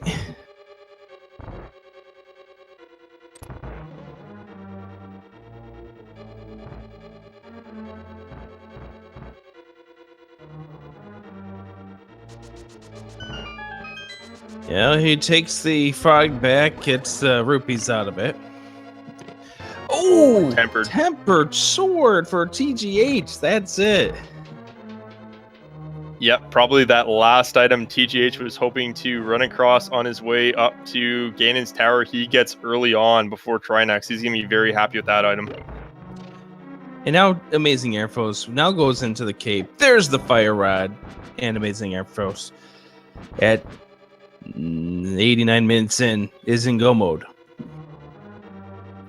Did he activate all the pegs there? That's a really neat trick. Did not see him open them all. He may have done enough of a trigger the first trip through. Alright, so tonight I learned that the amount of pegs are the trigger and not just the pegs themselves. That's really neat.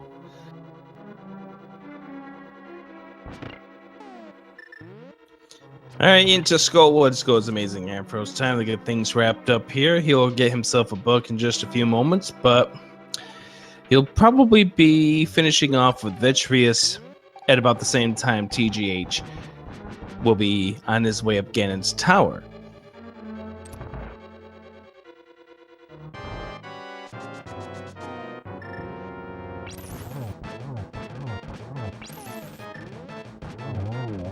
So now I understand what AmazingAmpharos was doing. It now all makes sense.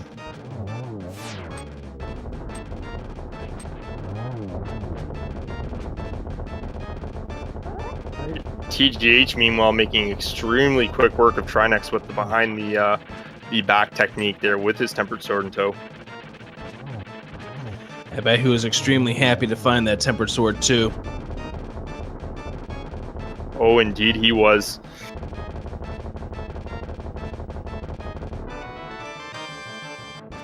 And the burrito coming down from the Trinex. TGH grabs crystal number 7. And 91 minutes in, he will be the first one heading to Ganon's tower. Solsky, they're already doing numbers in chat. Why are they doing numbers in chat? Well, there's a little bit of a game we play here during the randomizer tournaments and in streams, and that is basically pick your number 1 through 22. Which chest do you think the big key is going to be in Ganon's tower? I'm going to wait until AmazingAmpharos goes into Ganon's tower before I make this guess, just based on how we did the digging game earlier. Yes, Rick Strats. Rick Strats indeed. What's your guess, by the way? I'll say Firebar. I'm going to go with number 7.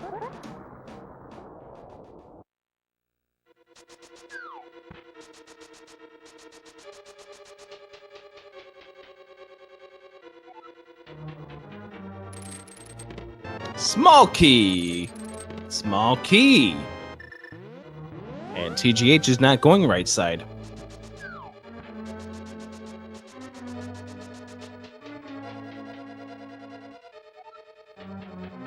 Small key. Yeah, he's just getting all the small keys out of the way here early. Ready? Small key.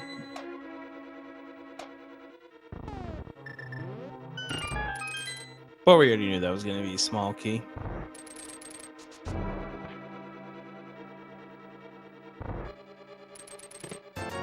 Not a small key. Still not a small key. Definitely butter.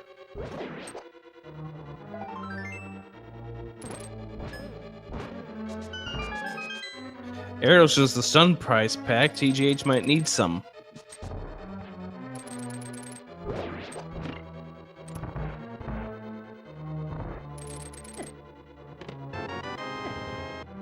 Number 8 is a no. You said Firebar room, right? Yeah, unfortunately, it was not there. Just the 10 arrows. What would you call this firebar room that's coming up? I believe it's the fire snake room I'd refer to. Oh, okay, that's a good point.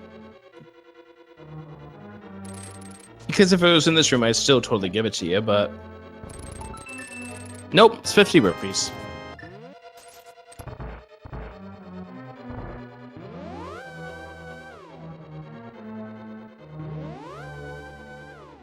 Randomizer room coming up next, and AmazingAmpharos once again will be heading over to Vitreous. Yes, he will make quick work with them with the silver arrows and toad that he does have. Everybody riot with half magic. Of course, let's just give them everything they need to win this game easily. Yeah, the seed is very generous with its send-off for our players tonight. Half magic, butter sword, going together with the silver arrows we already picked up earlier.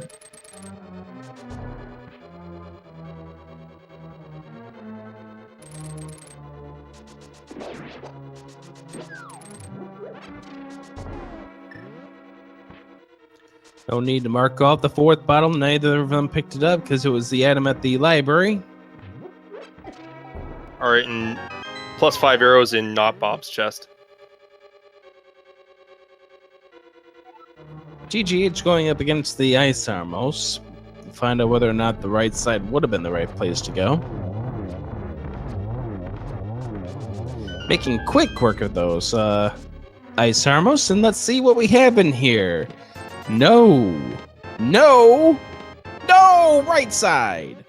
So it will be either in the right 4 chests coming up here, or will be in Tyro room.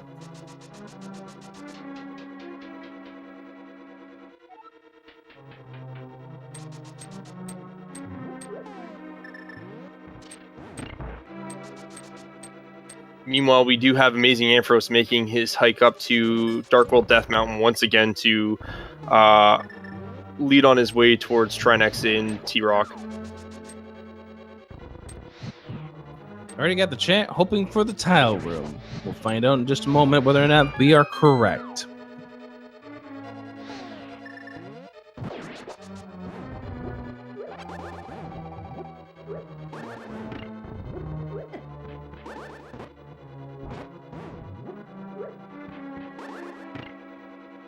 All right, chest number 19. No. 20. No. 21 is correct. Sorry, that's 20 actually. 18, 19, 20. Chest number 20.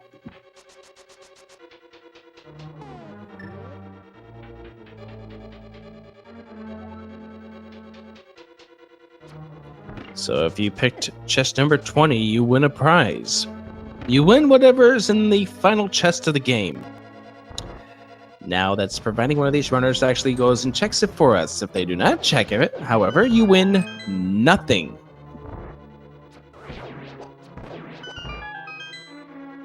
Not even a consolation prize of that butterscotch milkshake of yours? It's already melted.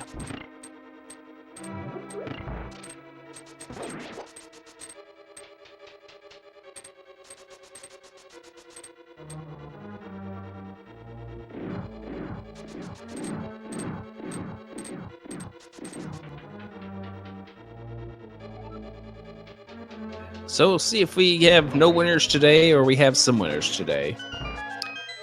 Right now, TGH is definitely feeling like a winner, although he might be nervous about where he is at 87 minutes into this run.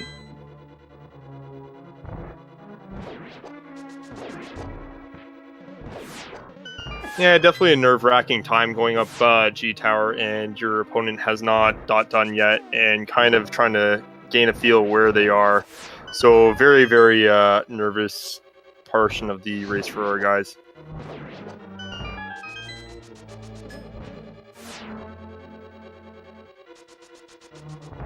TGH flirting with disaster with 4 hearts, but if he takes this easy with his butter sword, we'll definitely have enough to get up to the final floor where he'll use the anti-fairies to help restore his health.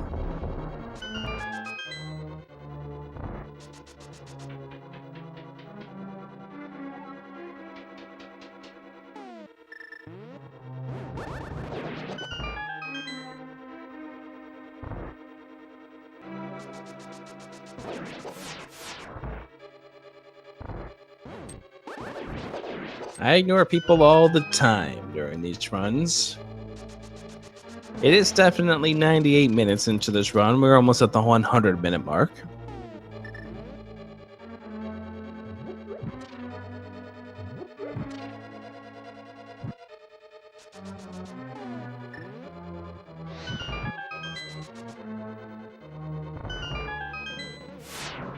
So, as TGH makes his way up to the 6th floor, what do you think was the defining play for TGH in this run?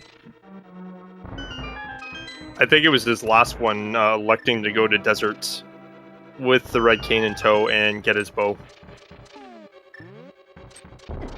He could have easily opted to go to T-Rock with all the items there and hope to get the bow there with 6 items, including the Mimic chest, but overall he just made the right play. And the thing is,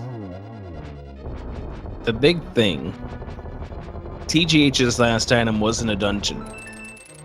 AmazingAmpharos was in the overworld. And we all know how version 26 is about the dungeons versus overworld. So TGH had a better chance at finding it first. TGH skipping over the final chest. So unless AmazingAmpharos gets to this chest and checks it for us, we might have some people not winning this prize today. That could very well happen, and you are correct. What item TGA put himself into go mode was a big factor as well, because the bow did lock Eastern Palace and the rest of pod for him.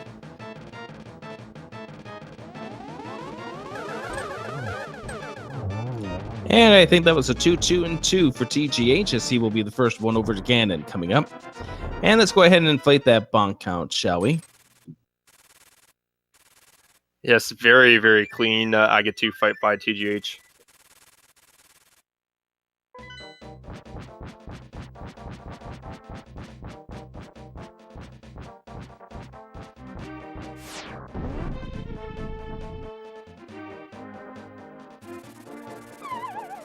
Butter Sword, Silver Arrows, Red Mail. I think this will be an easy fight for TGH. But, well, how does his nerves feel at an hour 40? I think he'll be fine here.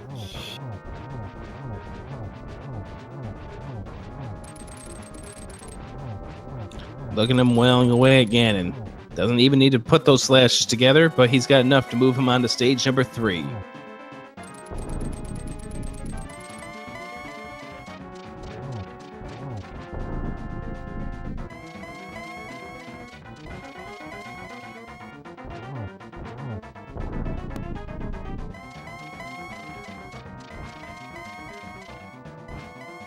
And let's say hello to those Ganon warps right there. As Ganon does tell us whether or not we found the little arrows in the light rope. Yes, they both did. There's one. Oh, there we go. 1, 2, 3, done! Triple at the end! Very nicely done. Good position and setup by TGH, and just executed overwhelmingly well. GG's to him. AmazingAmpharos finishing up a Trinex. TGH finishing the timer 1 hour, 42 and 6 seconds. TGH now 5-0 in this tournament.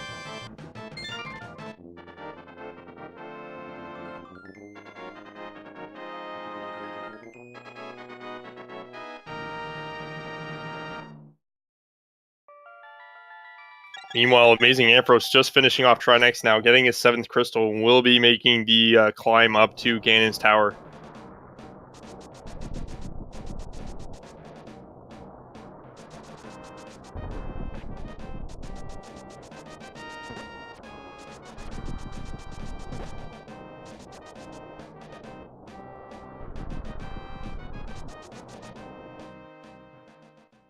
And we'll see TGH come in for an interview in just a few moments to talk about this seed. AmazingAmpharos heading on in.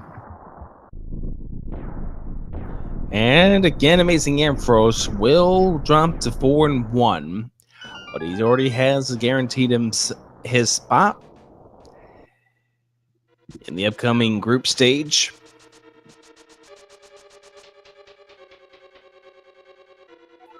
Yes, indeed. So this will not cost him anything really in the tournament race, other than maybe a more favorable placement in the groupings coming up.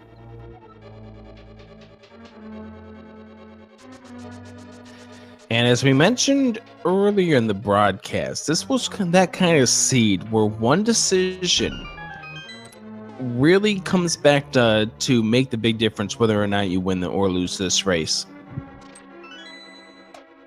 Indeed, like rewinding where the race was, think about it this way. They're both in Swamp Palace at the same time. Mind you, TGH had Bombos and AmazingAmpharos did not, but he did quickly recoup it.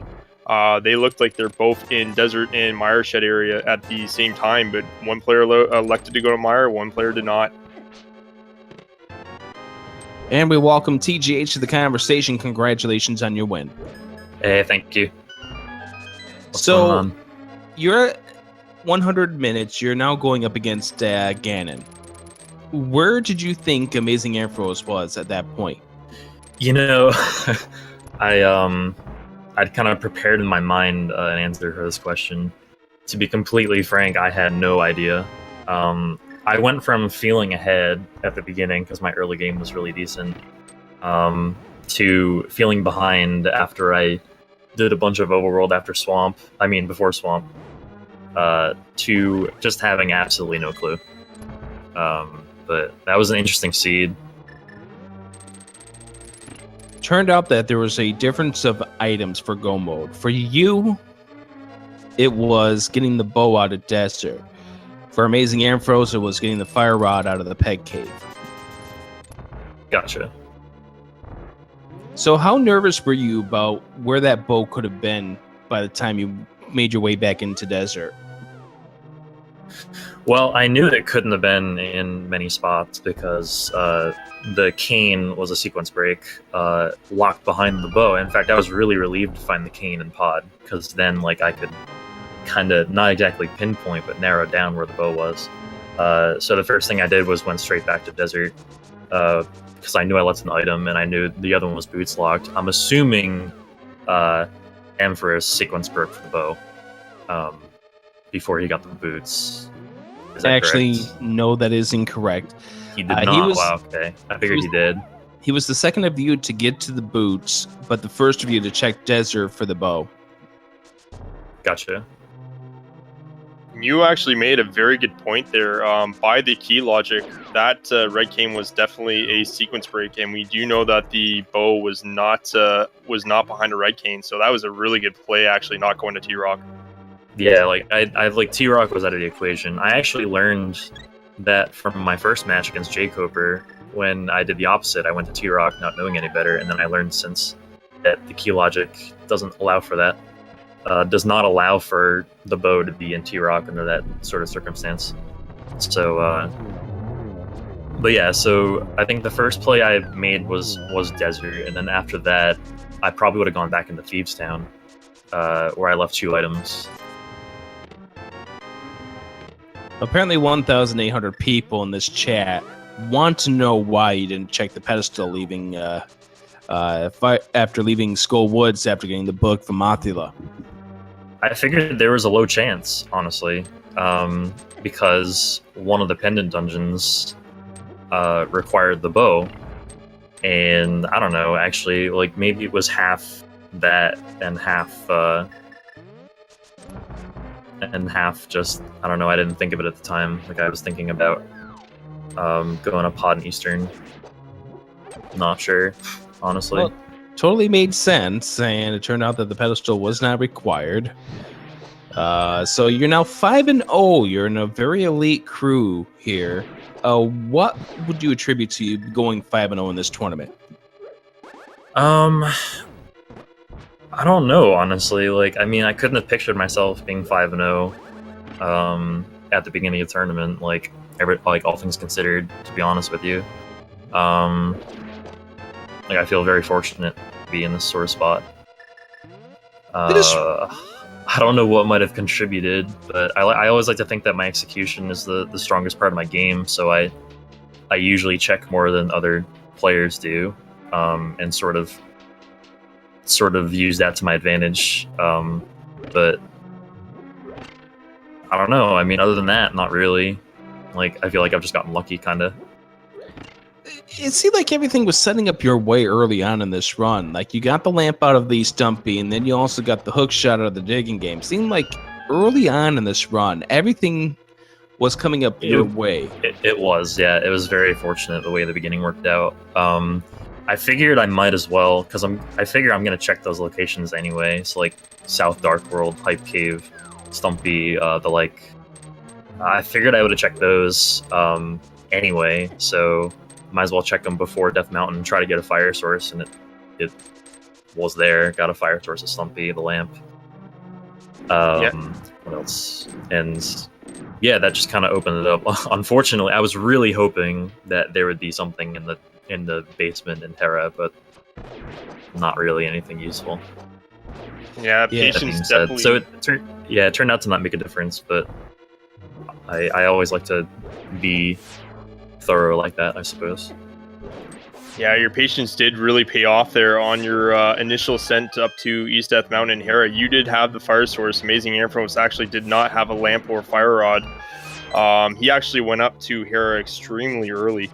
So kudos to you putting that off, just getting the hammer and the fire source to make that nice, crisp, clean route.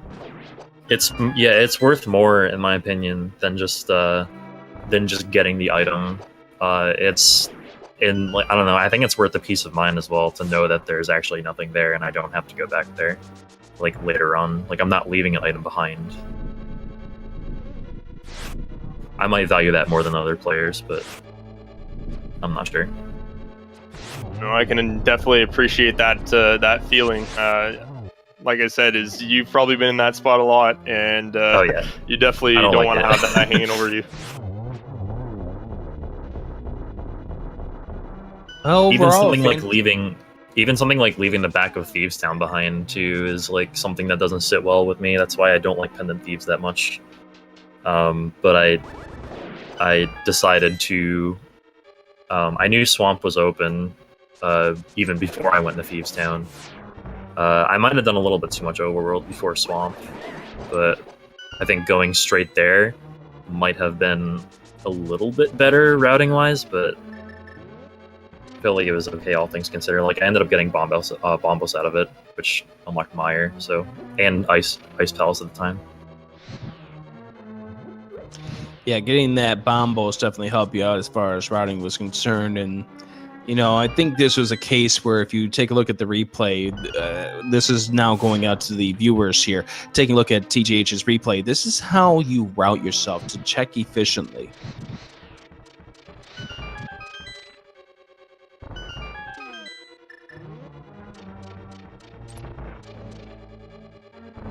So, as you're going through Turtle Rock, you're in go mode. And you now find the Tempered Sword to go up against Trinex, and then the Butter Sword in Ganon's Tower. What's your thoughts going up Ganon's Tower with the Butter Sword? Bittersweet. To be honest, I like the prospects just because I have practiced low percent, which requires a Master Sword Ganon fight with no silvers. I have that practiced pretty well. That being said, I would feel like I have an advantage over those who haven't practiced it. So it's kind of like getting tempered was like, all right, cool. I don't have to do that. That's fine. But even if I did have to do it, it wouldn't be that big of a deal as long as I didn't take Ganon stupid aggressively with Master Sword. But yeah, it was a little bit bittersweet. Ladies and gentlemen, AmazingAmpharos has skipped the final chest. Nobody wins in the chest picking game. You win nothing today. Thanks, goodbye. I figured chat would get mad at me skipping validation again. I was going to say, they're probably madder about that than they are about skipping out on that prize.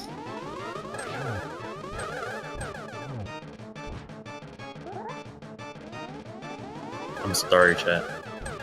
Well, I'm not herfy-derfy. I don't have the love and affection to offer, so I offer what's in that last chest, and if nobody gets it open, then it becomes it stays hidden for future generations to never know what it's going to be inside.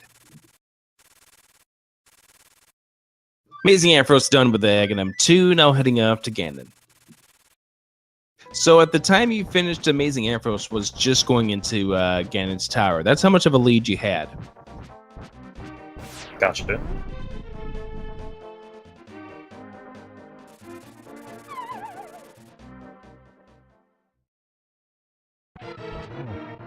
Like I said, I had no idea what the difference was at the time. So I just when I go into Ganon's Tower, I was really worried, honestly, because I knew that Ampharos would probably go right side after getting 2 keys in the first room.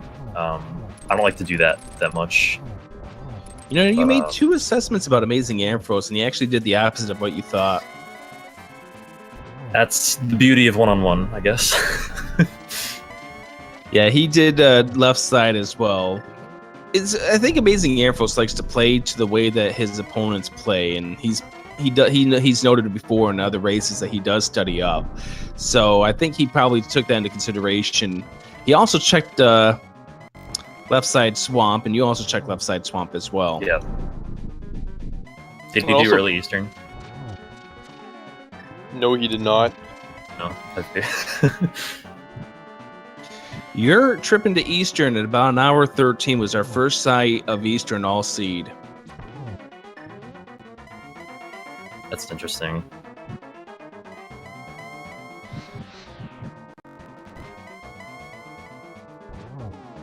Oh, by the way, while we're thinking of it, there's double there for AmazingAmpharos. How about that triple to kill off Ganon? Oh yeah, okay. I was just watching. Sorry. Yeah, that's like I don't know. I felt like I had a good position on him for the final strike. That's like half the battle is getting the right position, like not being towards the middle of the room, because I think most people know that if you knock Ganon up against the edge of the arena, if you want to call it that, he won't take damage from any arrows for some reason. So like getting to the side of him, like he was at the bottom, getting to the side of him rather than being above him really helped there. Somebody in chat's asking me to ask you what your favorite kind of ice cream is. Oh my god. Apparently, we had an ice cream discussion during the commentary. I haven't had in a while, but I like cookie dough, to be honest with you. It's actually an interesting choice. That's a good question.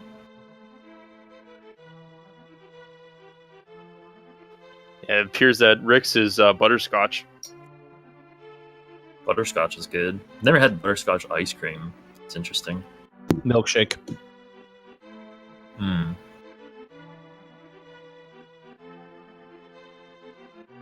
We're going to ask the hard-hitting questions here on Speed Gaming 2 to get you the information that you want to find out.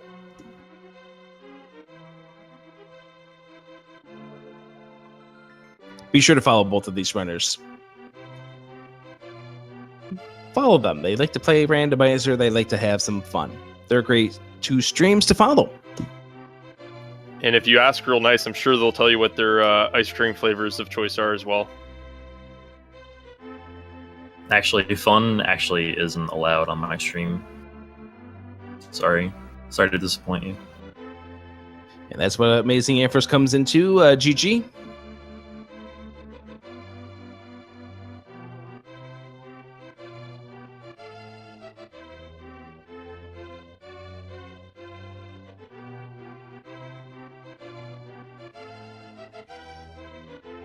Oh, I'm sorry, I was muted. I didn't even realize it.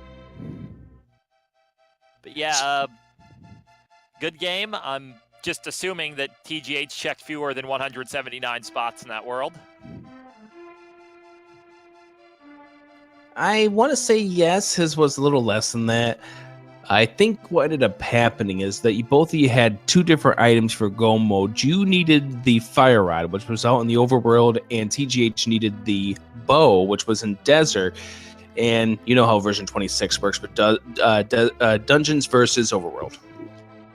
Yeah. This was a V18 seed. I mean, if you just explored Dark Overworld as thoroughly as possible, as soon as anything on it opened, you were going to get an incredible time on this seed. If you dove into the late game big dungeons, you were going to come up with a whole lot of nothing. Yep, Ice had a whole lot of nothing. Meyer had a whole lot of nothing. Both of you ended up going to Meyer without the K in Samaria and found out, no, this isn't where you guys need to be. And man, when I left Desert, I was like, you know, I pinned in Desert, it's not so bad to steal a key. That takes a while. I have other places to look. That was the I did the same exact thing. Fire Rod was in my 4th to last spot in the world. The only places I had left for Fire Rod, other than where it was, were Purple Chest, the Ice Rod Cave, and the Pedestal. And also the newly opened up book spots. I mean, it was dropped by the book was dropped by Mothula, so that wouldn't apply to where Fire Rod could be. Never mind, yeah, you're right. I was amused at the book being dropped by Mothula, just like I was amused at every possible value item I didn't have or hadn't seen being in Ganon's tower. If only I'd gone to pick up the 4th bottle, then I would have had all Y items, all A items, all equipment.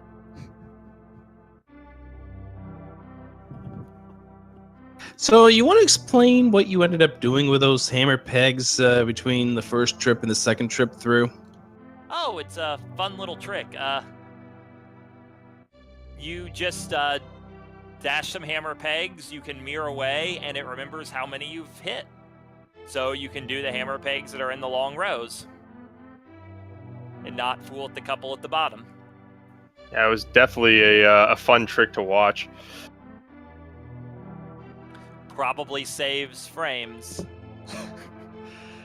Probably would have saved a lot more frames if I checked that spot a little earlier.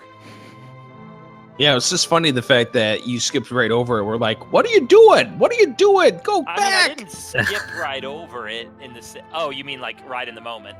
Yeah, right at the moment. Oh, yeah. I was like, the save's like frames at best. There's also a cool thing to show off. I'm pretty sure I've lost the race at this point. I knew I'd lost the race as soon as the fire rod wasn't in Turtle Rock. Because I know that's a desperate play, but at the place I was at, I was like, if the fire rod is in any place I haven't checked, other than here, I've definitely lost. I must go to Turtle Rock right now. Just be glad there was a item in that first chest instead of a wild goose chase through all of the left side of Turtle Rock. I was hoping for a wild goose chase and fire rod on the laser bridge, and then going back up top for the last small key from the... I was hoping for something crazy. It didn't happen. I don't even know if that scenario is possible, but... yeah. Like, it made no difference from that point on. Like, I know how good TGH's execution is, and it's not really possible to have a route much worse than mine, so... like, when Turtle Rock, the desperate play no one would make before the end didn't pan out, it was kind of obvious what was going to happen from there, you know?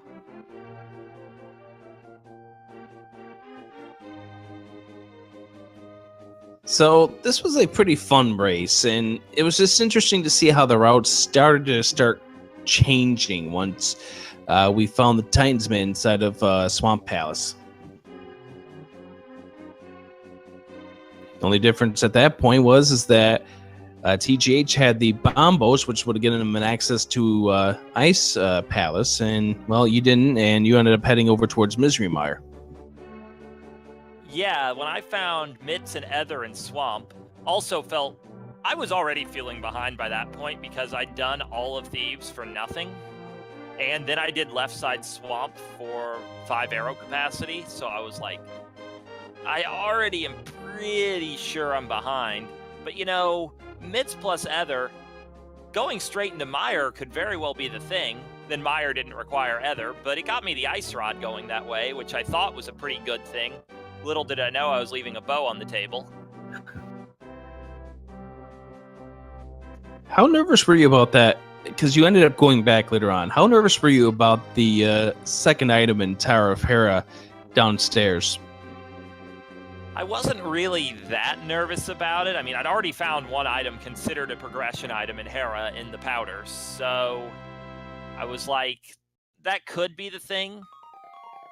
It kind of seems likely. Because, like, CAC breadcrumbed you super hard to go straight to Hera at the start. So I don't think it's unlikely that we both wouldn't have gone to Hera without a fire source. But, then that wasn't really the answer. The only difference at that point was TGH had went to Sarashla, went to the Dark World, got to Stumpy, got the lamp, and then found the Fireball Shield. Yeah. That was, I mean, at the point I checked the basement in Hera, like, that was another one of those plays. I was like, I bet I'm doing this second, but it was the closest thing remaining to Turtle Rock, and, once you made the last play, you think that it gives you a chance to win. All you can really do from there is try to do things as efficiently as possible and just hope your opponent made a large mistake, which apparently he did not.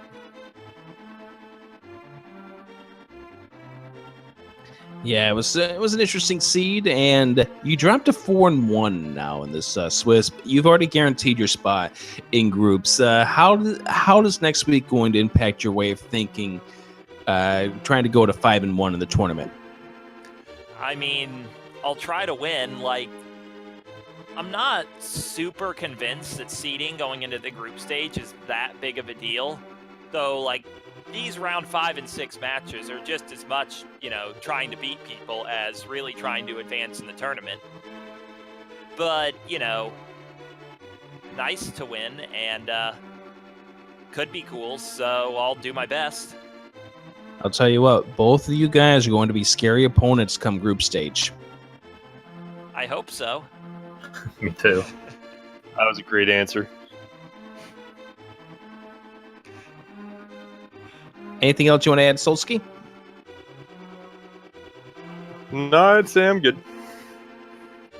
All right, follow both of these runners and give them a GG for this run. AmazingAmpharos and TGH. So that's going to do it for us here in Speed Gaming 2. There's another race that's coming up at the top of the hour in 12 minutes from now between Chex Human and Luguru. That's going to have Hiei and the Shades on commentary. That's going to be over on Speed Gaming. That's it for what we're doing here for Link to the Past on Speed Gaming 2. We got some races coming up tomorrow, including Mike the V and Sideguard at 10 a.m. and Salty Fry and Elminster at 12 noon, plus a whole bunch of other afternoon races. So be sure to check out the schedule, and we'll see you again tomorrow for more Link to the Past Randomizer here on Speed Gaming 2. But head on over to Speed Gaming 1 and get ready for that race coming up in about 12 minutes from now. So, Solsky, take us on out of here. I'm Adirondack Rick saying good night. All right, guys. Thank you for watching another great race on Speed Gaming here between TGH and AmazingAmpharos. Please give our runners a follow. Please give our tracker NY Rambler a follow. Please give Rick a follow. Excellent commentator, and also he's not too bad at Zelda Randomizer as well, both Zelda 1 and Zelda 3. So I've been Solsky. Have a great night, guys. Good night.